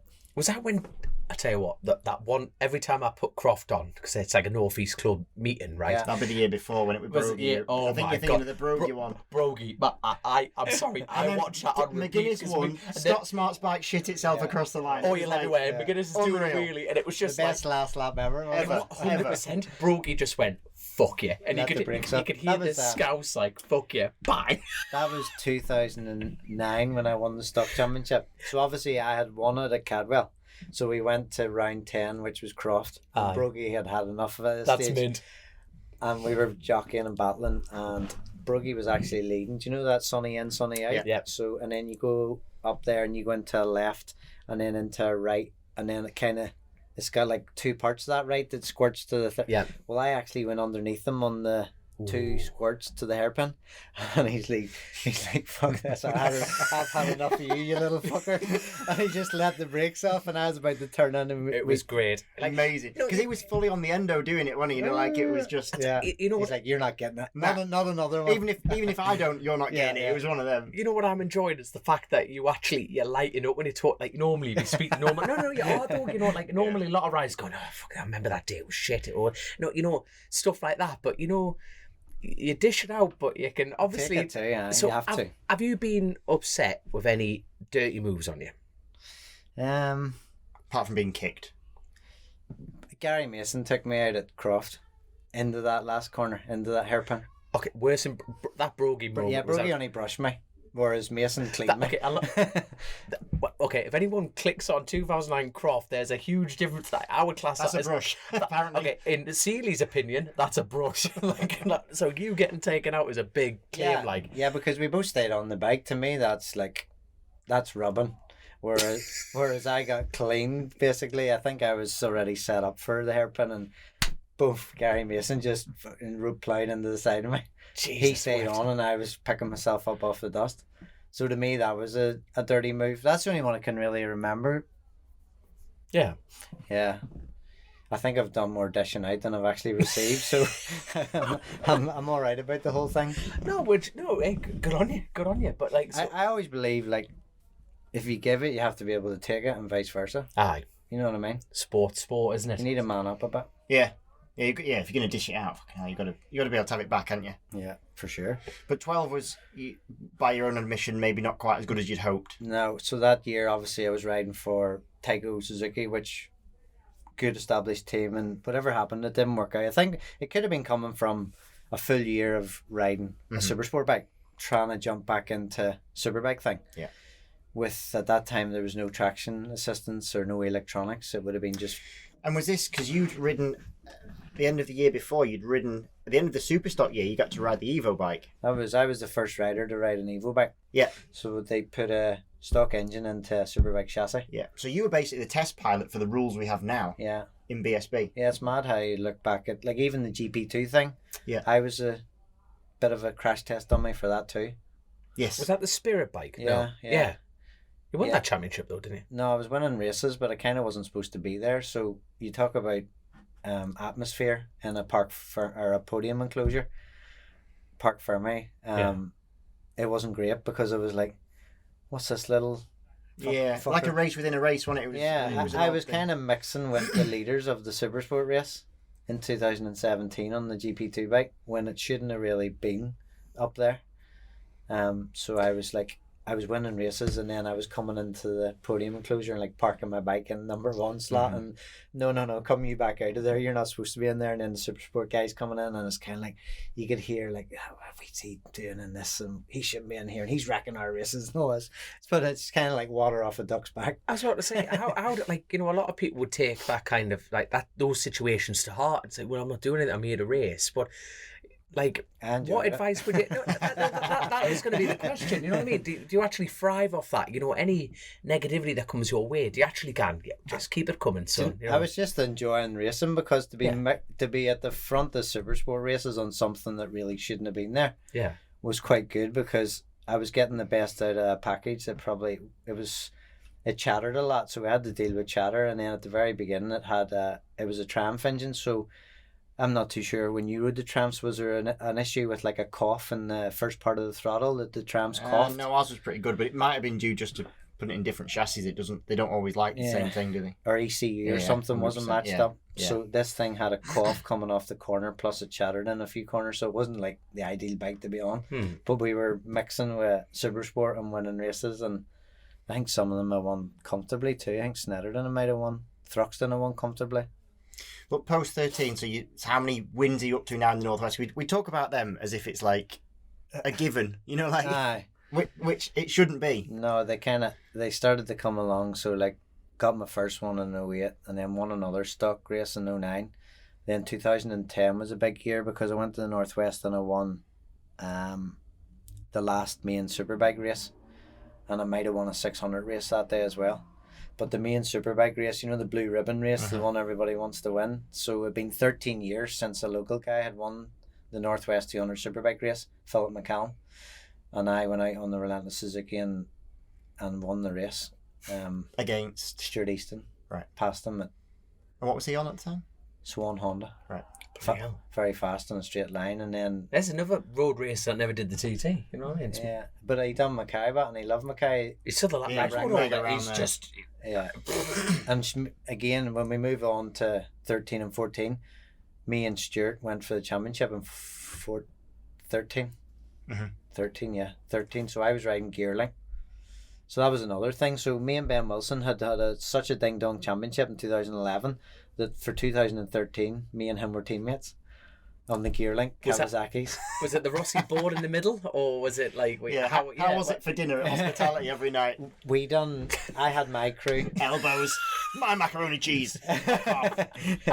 just knocking plates out each other's hands? Get out of your way. At that time, obviously, because we were such big rivals, the racing thing was he done his thing and I done mine. Yeah. And I had my crew and he has his crew. So we didn't talk about setups. We didn't discuss gear. I love this teammate stuff means nothing in these situations. It's the wrong word, isn't it? It is. It's Team. like It should be team summit, but not mate. it's like work colleagues. we share the same bikes and we share the same guide. That's essentially it, though, isn't it? But Team it was- other person. Wait, We wanted to beat each other so much because then we were given same bikes, Yeah. same machinery, so it was down to the rider. You know when you got signed for Gearling at this point, Yeah, did you know he was going to be a teammate? yeah. What? Is it because is it solely because you've got two of the best super sport riders that you just think, well, one of them's got a chance? Or did the team owner, what was her name? What was it? Norma. did it Norma. that. Was it Norma's like decision to can, you know what, I just want to see the shit getting stirred in here. You know what I mean? Like to employ ex-rivals on that side of things. No, they wanted to obviously go for the championship. Yeah. And they put a lot into that year because we had Akira engines from France. And at that time, I think Keenan Sofoglu was using Akira. Ah, builders. and he was away with it for years, wasn't he? So it ended up like we had motors to do practice Friday, and then we changed to the Akiras on Saturday qualifying and for the races. So the engines were coming out and being Could you tell the difference with the Akira engine? rotated. You could. Yeah. On a scale of 1 to 10, I know it's a shitty version of doing it, but it was like, this is night and day different, or... It was just, it made life a wee bit easier. And you could hear them coming. The guy said you can hear the difference, like at Thruxton down the back straight. Like the Akira engine, you can hear it, the other engine. Money! It's like, Fast as fuck!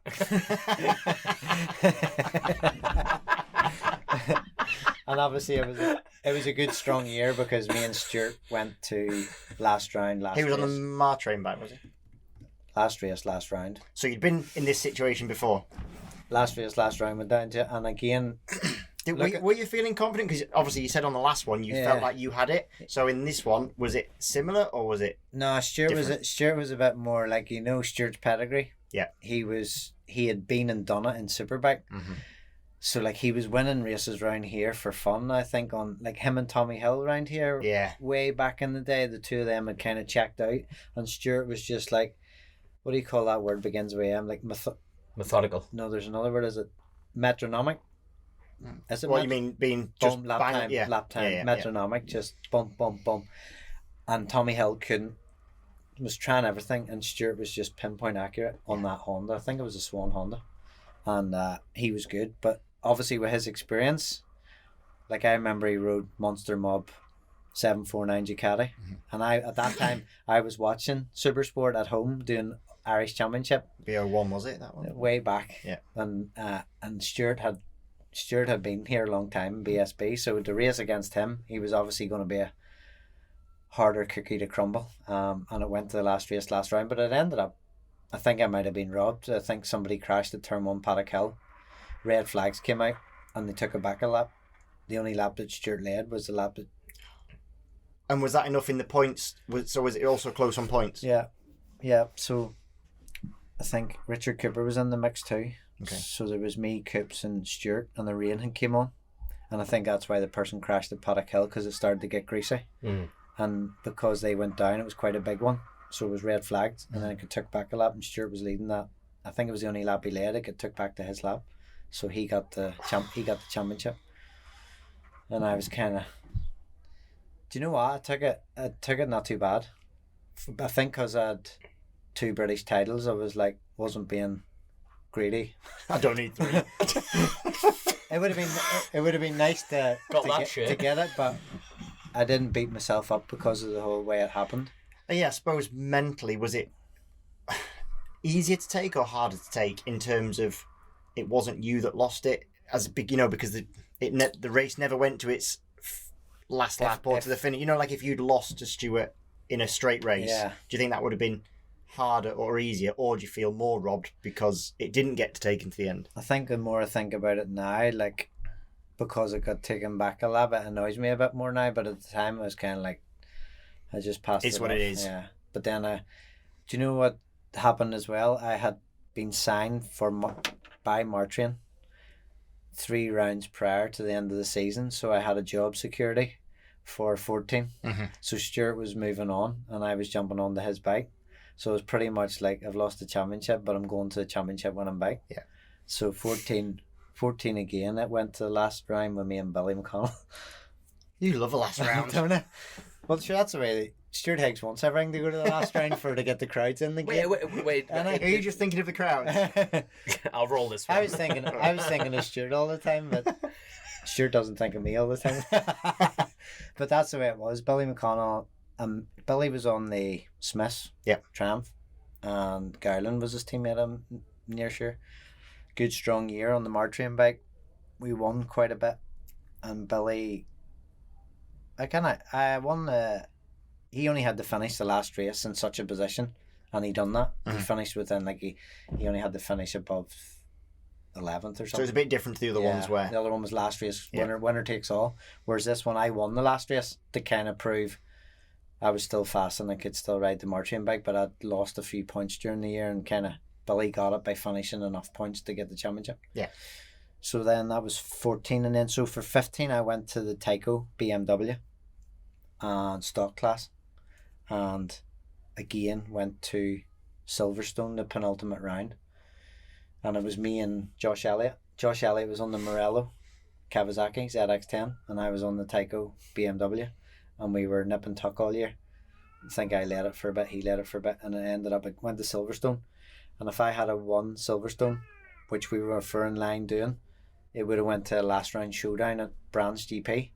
But of course, you'll know his name, Hudson Canna, destroyed that whole challenge on the last lap down into the last left. Right. Down into whatever, Brooklands, is it? Yeah, I think it is. Down in there. Yeah. So he came dive bombing and pushed me wide, and Josh nipped through him on the race, won the championship. So he fucked my championship. Thanks very much. Is he another one for Celebrity Deathmatch? He's in the ring. He is going in the ring. He's number 1.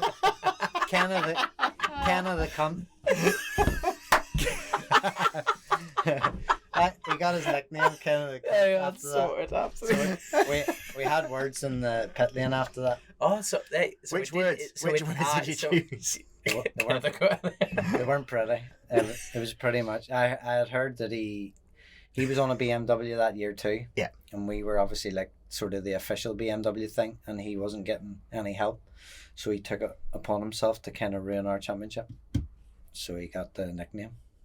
But every year since basically, what is it, 07, 06, you've fought for a championship in every championship you've raced in. If you think about it, I could be sitting here as 5-time British champion if the cards had fell right for 13, 14, 15. Yeah. So it was runner up. And impressively, on different bikes in different classes, as in CCs. Yeah. So then, So then, what was that? Where did we finish there on 15? 16, I went to RAF on the Superbike. Yeah. And again, it's coming off. Well, I was on a Tyco BMW Stalker. So when I went to RAF BMW, and some good, some bad. Probably more bad, some good. And then between that, we've been rattling out Northwest. So we probably finished there on the last Northwest would have been 2010. So when did the DVD come out? Because we were talking before. When is the sequel coming out? 20 when did I? You said, I think, was it 19 wins? That you 17 wins I He's on brought the the DVD out. So now we're like 10 more, but I'm not bringing no DVDs out till I'm finished, because there was too many secrets when I on the DVD. It was more or less talking about how every win happened, and obviously you're telling and explaining how you went about it, or how. I better watch because that obviously, like, I've never done it. I love to watch it, but the Northwest is very tactical racing, shall we say? So do you think you've got something, some kind of, you've still got some secrets that you Did have? until you sold them for 10 quid a DVD. Yeah, they went down to a fiver at one stage. They weren't selling too well. So just probably just kind of said too much on it. Probably should have waited till it was completely finished. Like bringing out a book, wait till you're finished and then bring out a book. I'll probably do a book when I'm finished. Yeah, and talk about all this. I'll have to watch this back to get some memories again. I tell you, like, now you're talking about like the Northwest at that point, and between you just said the words like between that I was banging out Northwest wins. How crucial is winning Northwest and being a part of the Northwest to keep BSB alive? To keep BSB alive. It obviously helps because so the likes RAF and stuff, they're kind of looking at you, right, we'll take you on board to ride the Superbike. You can possibly get us good results, but we know if we go to the Northwest with you, we're nearly guaranteed to be podium or winning because of your pedigree and your history and your results over the past few years, and that's obviously helped get me some rides. So I would think that if I didn't have the Northwest or wasn't very good at the Northwest, I wouldn't be probably where I am now. Oh no! Full stop. No. But that's the thing. You've got to use like your strengths. It's like from like obviously I'm not a paid racer or anything like that, but like I'm here because the TT. I'm very lucky that Belgrave are providing a bike for the F900s for me because they're a fan of the TT and it keeps me in shorts. You know, you've got to use what you've got, haven't you? Yeah. It's literally that simple. Well, that was pretty much it. That obviously, Relentless Suzuki, Tyco BMW. Changed name now to Cinetic BMW, and obviously at the Northwest we switched to Milwaukee BMW as a title sponsor, so they know the pedigree I have. And obviously last year getting a hat trick shows 43 years age, that man can still ride a motorbike. He's still hungry, determined, and he wants it. So that helped get me to where I am now, showing that I still have wins in me. I guess taking it back from what you were saying before, I guess since the RAF days, the RF year, you've had a few years of not getting maybe the rides you wanted in the place you've wanted in the short circuits. Yeah. You've done your stint back in Irish Superbikes. You won that again. Yeah, 2 years. It was 2021, 22. COVID, the COVID years, yeah. But you've obviously carried on, like knocking on the doors. You obviously stayed hungry. Obviously stayed doing what you're doing. The switch now, has this been a new kick up the arse? Did you not need a kick up the arse? Is it, like, how does this mentally work with you? Because you're back with, basically, you've had so much success with the TAS team. It's like family, walking back in the family, but as a racing side of it, it's like, right, well, you're getting given an opportunity again. Because I thought that ship had sailed for me to go back to BSB, because that's sort of what I meant. You've actually had 3 or 4 years away from the UK, is it? 2. Oh, is it 2? Only 2, right? Yeah. But I guess it maybe felt longer for me, but I guess it felt after one. I thought, well, I dominated at home. Yeah. You're taking all that BSB experience back home. Yeah. And it's up to the ones at home to step up. You have a target on your back, but you're always like one step ahead because of what BSB learns you and your experience. I've been riding motorbikes now short circuit for 23 years. So when I went home, it was basically check out, watch your pit board, win the races. Yeah. Undefeated in Superbike, and I think it was only beat twice or something in 600. And last year, Richard Kerr came home. We beat him in the summertime, but he beat me in the Sunflower. How impressive is that for you, though? Watching McGlinchey as well, young kid from back home. Good Supersport 600 rider. Is he back in British yet? Yeah. Yeah, he is, He was at Silverstone. I think he's riding an R6 for some team, but I don't really know much about it. But fast kid, come home, we'd win some, he'd win some, but shows that with the BSB ones come over, you can still work with them. But riding 1 year at home and dominating, I kind of thought, right, well, I've kind of proved that I'm too good for home. Maybe I'll get snapped up to go back to BSB. It never happened, so we stuck with IFS Yamaha for another year, and that last year was the year that we done the Northwest came back. So we're like, right, we'll do another year of Ulster Superbike Championship and Supersport Championship, but also do the Northwest on like a privateer Yamaha gig and see how we get on. So I kind of took my wealth of experience and kind of put it into the Northwest, like, this is what we'll do, this is, you know, how the Yamahas will be, and we went and we got 3 race wins. The only team with brolly dollies as well, I noticed that. Oh, was there? I was too focused. No, but like you say, like, considering the R1, you know, stock R1 is not competitive, you know, as far as top speed, and people wouldn't choose it. But, you know, the wet weather played in, and you just cleared off in that Northwest race. It was really impressive. It was greasier than a spoon out there, mind. I think what was more impressive was people maybe would have said, because Thursday night cold, wet weather specialist, come Saturday if it's dry, it'll be nowhere. So we won a super stock race in the dry. So it was like, you know, way to do it. But but it's like Christian was saying, it's definitely a game. It's 100% a game of momentum. And he said after that year of being back at home, you thought, here we go, someone's going to snap this up. And when that didn't happen, was it? I was kind of like shit, here we go. BSB, my dream of going back to BSB is probably over now. So I have to settle with riding at home, and just that team IFS was good because the Yamahas were good. Yeah. They were brand new bikes. The R6 was Rathel tuned motors, so you can't ask for any more. So we went and bought a dog, because you're allowed to take... We went and bought a dog. You're allowed to take dogs to... We're not going back Ulster to BSB. Superbike. You're not going back to BSB. What dog did you get? We got a boxer dog. Buy a boxer, dear. We've had enough. He's a copy of Scooby-Doo. He's good crack. But we thought, go to Ulster Superbike, you can take the dog to the paddock, we'll get a dog. And then I got the phone call at Christmas, do you fancy stock? And we're like, geez, you're going to have to get kennels for the dog now. So the dog's in kennels. There's just been a Philip Neal gun, by the way, it's going to have to be quite a bit, you know, kennel fees. I need another 50 quid a weekend. On the invoice, the dog kennel costs. No, but at this point, like, so now we're going into the present. We're here, we're now.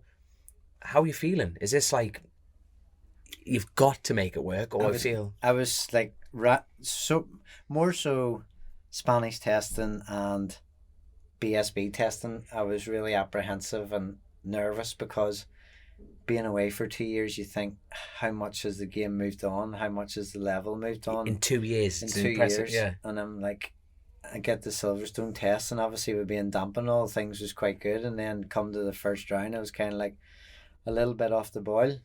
But then in the races, I kind of got going. It nearly took for me to have the races to kind of understand the pace and what it's all about again.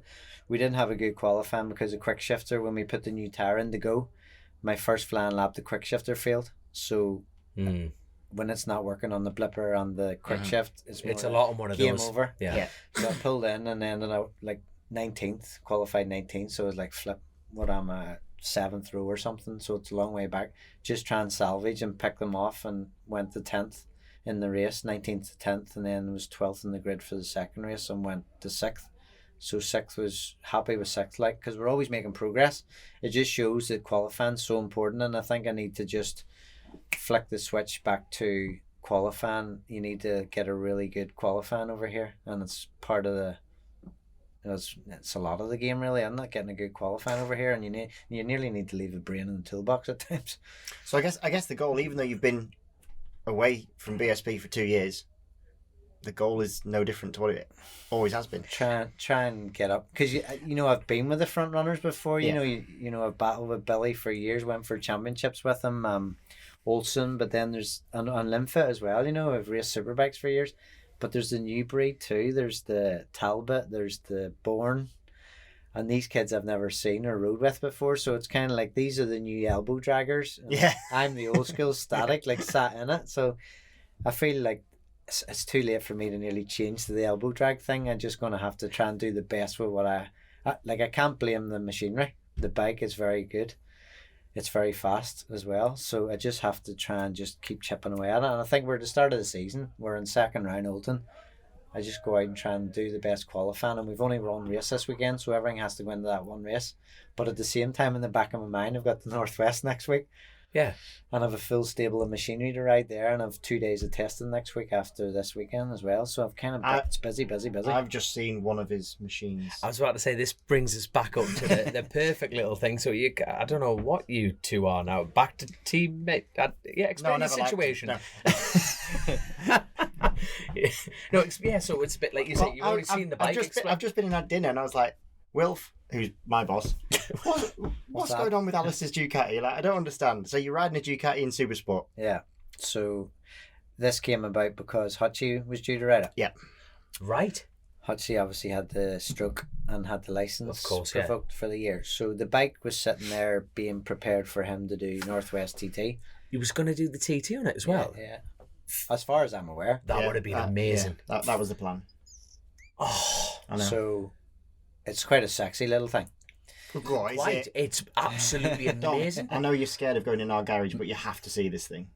No, I walked when I walked It in. is like the colour scheme. It is popping. Yeah. Like I know how Just the beautiful the bike, bike is just anyway. Italian porn, Because it's the innit? same as Ben Curry's bike, so I know how beautiful it is. But Some of Yeah, the comments it's are like, popping, I like- can't wait to hear this thing going up the It's coast mega. road of Port Rush, Port Stewart, and obviously the bike has pedigree at the minute. It's more or less dominating in World Supersport. It won Daytona 200, so it seems on paper a very good bike, but you don't really know because I haven't threw my leg over it yet. but that's what you're testing next week at Bishopscourt. 2-day test on it next week. No, but like knowing what you from the R6 element, you've come from the R6s. You've seen what Lee's doing on it at the moment. Silverson's really, really dominant. Yeah. How confident are you feeling with the Ducati for knowing what you know for the Northwest? And that this is without riding it though. You know what I mean? I don't want to say too much because I don't want to say it'll be a walk in the park because we don't know that. But he kind of has said it, kids. He kind of said that. It'd be nice if I could get onto it and disappear up the road and win the race by thing, but That was one of our questions from our patrons, Jess Mortimer. Are you pissing off the race? No, so he's asking about the Ducati swap, yeah. I'm just going on what you can really see it's doing in world level at the minute. It's doing a good job, but yet Bullock is a very good rider. But the bike has obviously been built to win races, and I'll know better when I test it next week, but I am very excited to get on this bike to see its potential. If it goes as good as it looks, Yeah. Mate, he will piss off. He'd probably lap him. To be fair, Don't say that, Kristen. I may not be invited back. without a doubt, hands down, easy. It is the best look. I tell you what would be good if you put it into your Oxford limited edition white and blue. no, we're not ever talking about I know that you limited can't. edition anything ever again. I know Forget it. you won't, but he Didn't can. happen. He can. Didn't happen. A bit of a bad luck thing, was it? It didn't work. Mate, very well, you missed the Bakewell Tart episode here. You're miles behind on that. No, but but it's oh god, all I'm picturing is that bike. Is absolutely It's lush. stunning. It is absolutely stunning. It's a collaboration between TAS Racing and Motor Rapido have built the bike on behalf of TAS Racing. Is the gist of it that I'm getting with another sponsor involved? That's So Power Toolmate is the main sponsor, Yeah. but there's also Milwaukee. Yeah. Has a big effort in it. Mhm. So the Superbike for the Northwest will be Milwaukee, with obviously all the other branding of the team sponsors. But Milwaukee's the main Superbike. Cinetic will be the main Superstock effort, and then the Power Toolmate will be the V2 Ducati effort. so the So it must question be, from my side is why the Ducati? Is it one because as you're riding BMWs in the other one, you can't have a bike brand that also has 1,000 Ooh. because you can't race the Ducati in the Northwest. That's true, is it not? Oh, you can you now? Yeah, I was thinking. You know, because he's been running the Ducati for course Paul he's been Byrne. running it, Yeah. So with the So you had the choice, the didn't you? big bike BMWs, Yeah. I could pretty much go and choose Any 600. any 600, and So, I had but you've got form on so many 600s. So why choose one you've never ridden, or why did the team choose Aye. one you've never ridden? because I couldn't turn down the opportunity to ride this. It's Brilliant. I suppose it would be a chance to win another manufacturer at the Northwest, Yeah. because I've done it on Kawasaki, Suzuki, BMW. Never won on a Honda. Never really rode a Honda. Did Philip just ring you up and go, "We've got you a super sport bike"? Was it literally that simple? More or less, yeah. Hey, I tell you what, I must ask you, being the representative of like Cinetic, why aren't they at the TT this year? That's 23 years, right? Of not 23 years of consistent going, bar COVID. Why aren't they going? Because Hutchie's not available. That's simple. Yeah. That's simple. Cut, dry, delivered. It's literally that simple. There you are. Well, no, that's what it was obviously said in the press release. I thought I was going to pry something out of them there a little bit Something more. special. Something a bit on the special side of it. But Are you kind of asking like why haven't they got a replacement rider? yeah. Maybe none available. Because of this time of year, pretty much everybody's sorted. It is very late. It is very late in the day, isn't it? You know, like obviously nobody foresaw. Oh no, God, yeah, no, because Hutchie's up and about, which is the main thing, isn't it? Saw him at the test. Saw him at the test. That is the main thing. I tell you what, I'm on some Patreons. I'm actually raking through them as we speak now. Obviously, throughout the episode, you end up speaking most of them. So like, we should do Patreons first, shouldn't we? Because we totally take their own questions. But then, in fact, I think that's what you do. I think you read the Patreon questions and then you ask the questions. It's a good thing Grace is editing this because she's going to take this you've totally ruined. You know his book about how to go fast around the northwest. You know what I mean? You're just the bubble popper of dreams. You go through the Patreons, don't you? You go, oh, that's a good one. That is a good one. That is an outside. I will use this information. And then you say, oh, sorry, Ali. Sorry, Ali. Well, I actually do. So, Ali, we've answered that. Would you like to insult anyone? Everything's been covered. We've covered everything. That's what I said last time we were on the episode. We lost a patron because of this fucker. So would you like... I'm sorry to... Go on, what's his name? Sorry for chuckle brothering to me to you. I love it, absolutely love it. But no, obviously William Boyd, Peter, Erin, Ali, Mike, Alec. You know, we've gone through all these questions, which is awesome. You know, without patrons, we'd be stuffed on this show. The book might not come out for a long time because I'm running about with Jeremy McWilliams at the minute. We're training, we're playing golf. 59 years of age. So you could go on forever, is what you're saying? No, which you know what? Why not? Why the hell not? You know, I have set myself a wee target for the Northwest, and if we reach it, that's it. I know what that is. Is that something you're going to say? No. Can I? He wants to win his race number. Spell it out. Nice. Yeah, 34. Yeah. So you 7 away? Is it 7? Seven more. 7 more. I think that would be a nice figure. Well, the Ducati's so you've got piss that one. Piss that one. Might as well just chalk it up now. So you've got 6 more to 2 win. races for that. So you've got 5 more races to win. 5 more. So how many have you got in the week? 6. You could do. So you need 2 years. You could do two stock. 2 years of retiring. 2 Superbike, 2 Superstock, and 2 Supersport. I tell you what. Who's going to stop? Has anyone got a twin? Who's got a twin? Come on. Do you know what? I've been asked to ride the twins, but I feel like I've done it for so long, the Supersport, Superstock, Superbike thing, that I never want to change it. I just kind of... You know your system. What is it? Creature of habit. Yeah. I like to just keep doing what I'm doing and not really want to venture into the Super Twin thing. Yeah. What did you ask me there before I put it on? It's totally gone. It's totally gone. No, that's... I'm happy just to keep doing that. So who's your biggest rivals? That's who I was asking. That's what it was. Glenn? There's a lot. There is a lot? Is that one of the Patreon questions? No, I made this up, mate. No, I'm sure I've read that from the Patreons. Well, go for your list. Go for your list. You answer, and I'm going to say who asked it. You know, like when we look at the entry, it's Hickman, Brooks, Dean Harrison. Because Hickman is the lap record holder. Yeah. On that delaminating tyre, that's so. Because you've been a Metzler man for years, haven't you? I haven't been anything but Metzler. Right. So I'm kind of a Metzler man. You are the Metzler man through and through. There you go. Yeah. He's literally trying to grasp me up on these questions here. What was it? I don't know. Who's your biggest? I'm literally looking at the man talking about the Northwest. Right, okay. How can you not ask about the rivals here?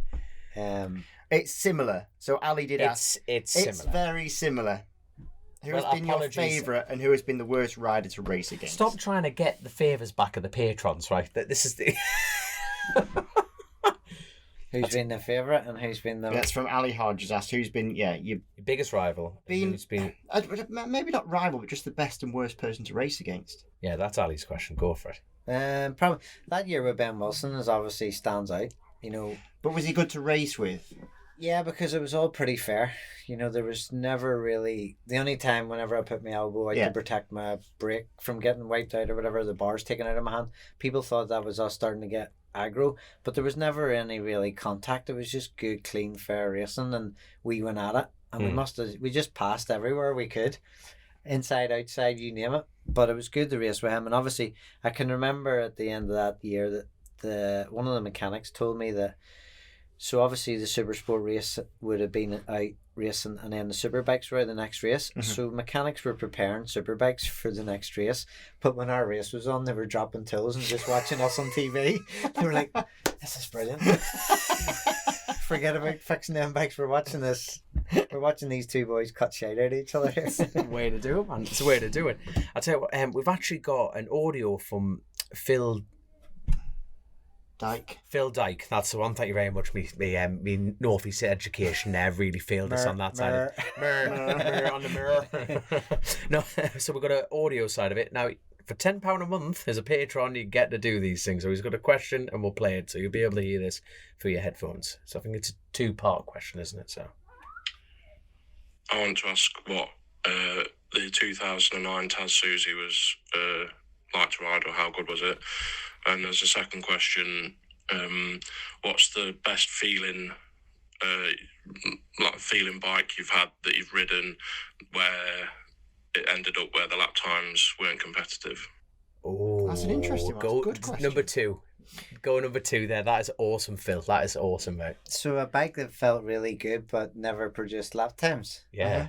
I was going along the lines of something that felt really good and the lap times came so easy.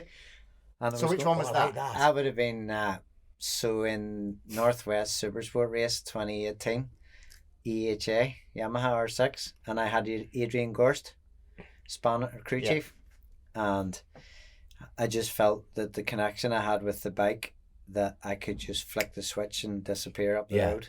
So that's what basically happened in the races. It was like, ta-da, gone. So have you ever had it where you felt mint, but it didn't happen? Apart from obviously your first 125 race, where you thought you were the god and you got lapped. Hey, good memory. It's mad because if something doesn't feel, if lap times aren't there, it feels horrendous for me. But that's a very good question, because you must have done a lap and gone, that's lap record, and then come in and gone, what is that? Just not this lap. You know, like, you just like, you know what I mean? Yeah. I think on paper the V4 Paul Bird PBM thing should have been a lot better in 2019. But because that, for whatever reason, watching that looked really unstable. Oh yeah. But was that not when Marco Melandri used to have real bad stability issues? Was it the same year? Yeah, they talked about him having that too, and like they never got to the bottom of it. But I can say now that if that thing went in a straight line, I probably would have checked out on it too, because it was fast. Yeah. Really fast. Like I remember behind Derek Shields in that wet race, and the thing was doing this like high speed wave. So Derek was looking back at me, expecting him to pass him any minute. So I was dropping off, like shutting off the throttle. But see, once it kind of stabilized, and then I went, whack, it just went woof straight onto the back of him. It was so fast, and I was like, "Fuck's sake, just stay in a straight line." and that, it would have been a good bike if it stayed in a straight line. So here's a question, going back to the super sport, is well, you know, you don't get, you know, a gun without the bullets or bullets without a gun. Is Wilf going to the Northwest then? Wilf is crew chief in the UK. Right, so he's there for the full. yeah. So he's going over next Test, week to Bishop's Court with Alastair and. Right. Literally, I just learned this over my mac and cheese. That's great. No, that's great. No, It's not not only like we're kind of being given the bike and say, crack on, lads. We're getting Wilf, who's obviously Ducati. he's practically Italian. Yeah. So You know what I mean? and what Ben Curry's doing with the bike at the minute, you know, from He's shitting himself about you riding his bike. That's what he'd be thinking. That's what he'd be doing. well, that's the thing. He'd probably asked the question: is that my bike he's riding? But they've built a brand new bike. Yeah, they that's have. not Right. his. So what he's doing through pre-season testing and whatever he's rode up to now, so first round at Silverstone, is quite important, because he's getting all the information into this bike, and Wilf is learning about it through Ben Curry riding the bike. So hopefully when we go next week, he knows engine braking strategies, and you know, Wilf's no dozer. Like he's Oh, you know what? That's what it's. talking to him already. He's thinking out like gearing for the bike for this big long straights at the Northwest. So he's obviously. Oh, it's a shame he's not. It's just, obviously the Hutchie situation's horrible, but it's a shame TT. that bike's not going down the road of Bray Hill. Imagine, you know, Wilf there with that bike, and the data they could accumulate rapidly would be phenomenal. Although I think for likes of a By the way, I'm Kuchi- available if he's listening. But it's like, but seriously though, that like not to see that Ducati down there, because like there's always been like Paul Bird's always talked about it, and there's always been the Dunlop, you know, like, oh, he's going to do this, and it's never quite worked out for whatever reason behind closed doors. But to see the Ducati go down Bray Hill, for me, I would, especially that super sport thing as well. It would be, I would love to see that. It rev its nuts off. I think it'd be cool for the TT. 100% it would be. I don't know if I'm speaking slightly out of turn, but I don't think Ducati are overly Keen on it. Yeah. Either. I wonder what it's like as a crew chief or an engineer to try and look at a full lap of a TT. I thought that was about the data. Like, how do they look at all that data? Right. Like, do they spend all night, like 6 hours going over everything? Well, because if you take say Will's just come from Silverstone with me, like it's literally you have to do a whole BSB race is one lap of the TT. Because it would be great. Like, how do you look through the data for that? Like, where do you pick the bit and go, oh, we need to change this because of... But like, I remember, like, me and Chrissy interviewed Wilf, like, in Skype, you know, before Lundy built the studio and everything, and we got momentum with the show. I've asked him to come back on. It would be... I'm trying. But I can leave. What'd you do? Mate, you know, if you just sit there and just chat to him... I think it'd be better if I wasn't in here, to be fair. I know what you mean. Yeah. No, but being like, so how's Christian getting on? No, but it would be great to get, it would be, you know, what would have been an ideal show would have been to get after the TT if the Hutchie thing panned out, because it'd be great to see someone like Wilf, like you just said, to see what his attitude towards the TT Have you worked with him before? Very briefly on... So I rode the MV for Tyson, Dave Yes. Tyson. Yeah. Nice. Briefly. And I think it was... What year was that? 2018. So I started off the year... Was that still the Ching Chow branded one? Red and black and white. Pornhub one. Yeah. So I was started off on the WD-40 stock thing, and then after about 3 or 4 rounds decided it wasn't really working. I want to go back to Supersport. So Dave Tyson gave me a spin on the MV, but it wasn't very reliable and it leaked a bit of oil the odd time. So doesn't tend to help reliability. To be fair, just a bit. Goes hand in hand. It is British. Wilf came over to look at the data and what he done with that brief meeting and chatting to him with engine braking and stuff. It was progression. So I thought, you know, when as a rider and a crew chief they get that bond. If something's changed and you go out and it feels better, you go faster and you get that bond. Well, he was like, I think if I can work with him and we make progression, then it's a bit like the EHA thing where you're doing Gorst. Yeah. He respects you because you've got a load of experience and you're not just waffling. So whenever I asked for a change to be made and he knew what I was talking about, he could look at the data and look at what I was saying and make it better. Mm-hmm. So when I went out on the bike, I was like, this feels great straight away. So that blew up into the Northwest. He's a load of experience, Adrian Gorst, going to the Northwest, and the bike was just like, I felt like nobody was going to touch me that year on that R6, and that's kind of the way it materialised. So final question from me, because you've got your target of 34 wins. You've also said McWilliams is still going at the grand old age of... He's not old though.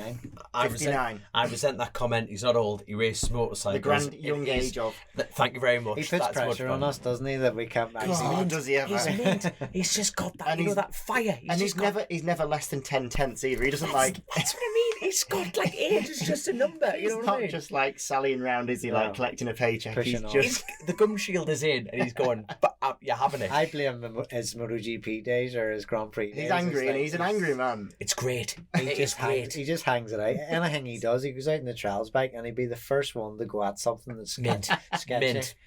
And you're like, Jeremy, you should know better. And he's like, come on, you fruits. That's mint. But have you got a stop point in terms of it? Because you said you're 43 now. Yeah. But you obviously feel mint. You feel as good on the bike as you ever did do. Yeah, as long as... No, because it's a funny thing in racing. Yeah. If this year is a strange number. It's a strange thing because everyone wants the kids, but then actually the kids don't always provide the results, so then they go back to, okay, actually we need someone with experience, you know, like teams are always tossing up this like difficult juggling balls of what do we want, and then from a rider it's also a difficult thought process. For you, have you got a point where you're going to go, actually it's either 34 wins or you know what I mean? If this year goes well at BSB in the stock 1000 class, I'd like to think that we could kind of continue this on. Yeah. And it was only a blip during, like, my last sort of BSB results would have been with the GP2 thing. And obviously, towards the end of the GP2 thing, we were getting ballast put onto the bike, like 5 kilo. And the horsepower was cut to 126 or 128 horsepower.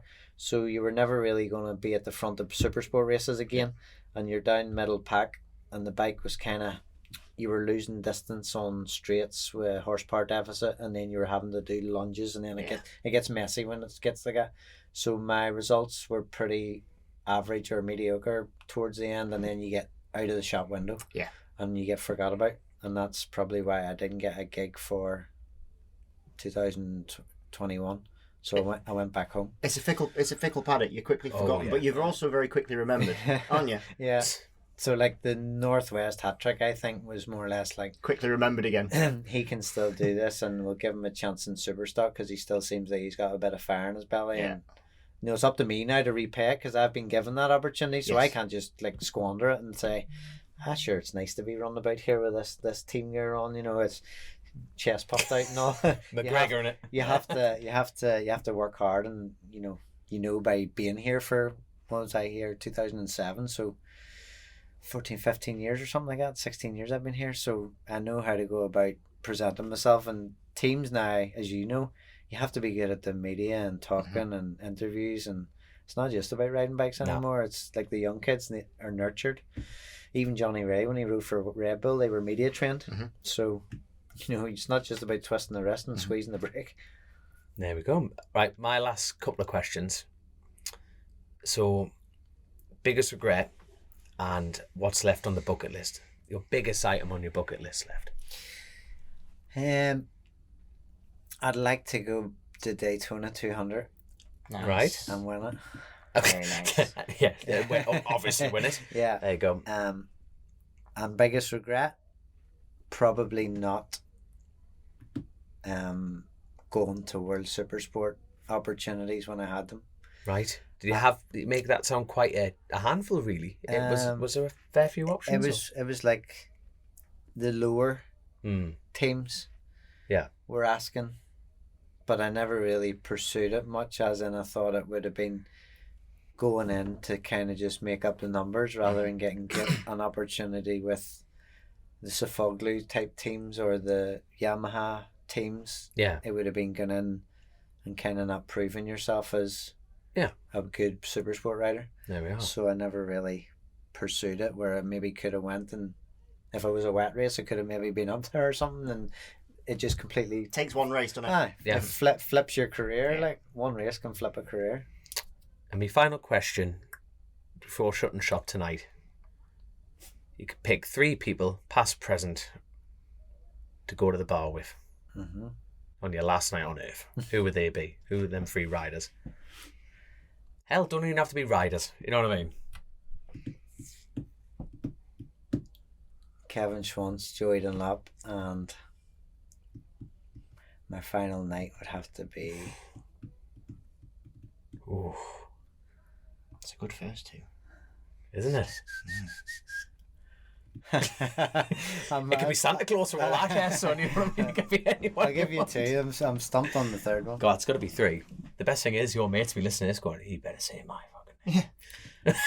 He better say my name. He's not getting invited out again by then, is he? His missus will be going... I was going to say something that wouldn't go down too well. Especially if it was my last night on there. No, we'll go with George Best. Oh, I like that. Yeah. Football, not in Ireland football. I like that. Yeah. That is cracking. Geordie loved an old tipple, Oh, Christ. What was his famous line? Was it like, I spent me money on how... Something like women and the rest are squandered, wasn't it? Yeah, that was it. Like hookers and cocaine and the rest are wasted and stuff like that. It was absolutely class. When you go down them lines, you've also got like Alex Higgins and stuff, the snooker player from back home, like legends. Just loves an old fucking playing snooker, half gassed and all. And absolutely class. George Best would have been with, was it Miss World and stuff? I think he was shagging Miss World or whatever at the time. No, that fair It's a tough play. life. That is a tough life. You know what I mean? Legend. Absolutely love it. Well, obviously, thank you so much for coming on the show tonight, and good luck for tomorrow. Same with you, Christian. Thank you so much yet again. And just to shut up shop nicely, thank you so much to Colchester Kawasaki. Click, buy, click, deliver. I keep getting that mixed up every time I do it. But you know just what? rewriting the tagline. Every time, there's no such thing as bad publicity, but without them with stuff, the patrons goes without saying. Alan Garner, Bennett's, Bennett's just to Chris's message, just to remind one of our extra things, or not one of ours, one of the extra things they do, and I'm doing them tomorrow. I thought you were going to crash Josh Corner. No, safety car laps that we do. Oh, it's Josh Corner. Can you please tell the view? This is worth sitting down for another 5 minutes, so, right? Bennett's rewards for while we just do this. Yep. One of the things they're doing here is safety car laps. So I'm doing the safety car laps. There'll be 2 or 3 other BSB lads, and you jump in the car with us. Yeah, we drive around in the safety car. I don't know why it's called a safety car. It's dangerous as fuck. Especially, I've never seen you drive. I remember back in the days when they were giving Nissans out for the car things. Did you do that? Oh, the GTRs? No, these were never like did it in the Nissans, but I'm doing X's or something, but round brands Indy, and they were all like... Yeah, but we're in like the M4s and stuff. It's like, it's proper. But the trouble is, there's people walking the track while you're at it, and then you... What was that? 50 points. Big, that's a big curb, that bit. Yeah, it's a big curb. So yeah, that's another thing in the Bennett's rewards anyway. Yeah, you get to do a lap with Christian, and also I would like to give a shout out to one of our co-hosts, Josh Corner, that has single-handedly got me, Joe Ackroyd and Christian Iddon sacked from joining Bennett's rewards track days because he took a customer's bike, a beautiful Boost Yamaha, and decided to stuff it down the track. Oh, yeah, it wasn't very good. Cold tyre caught him out, so Christian's keeping quiet, but you know what? It's a name of sport. Tyre. He sent us a video. He's already done 4 laps. You know what? In the name of sport. Till he took the front. He took the big time, but no, the main thing is he's all right and he's got a sense of humour, so this is what it's about, crossing each other His wallet hasn't. No, God love him. Oh, well, shit happens, man. Shit happens. But yet again, thank you to all our sponsors, all our patrons. Thank you, Christian and Alastair Seeley. It's been absolutely great. And good luck for the weekend, lads. Thanks for having me. See you really in a bit. Enjoyed it. Chasin The Racin. Powered by Colchester Kawasaki, part of the Global Moto Group. We supply new Aprilia, Moto Guzzi, Vespa, Royal Enfield, Kawasaki, Sim, Mutt and Benelli motorcycles.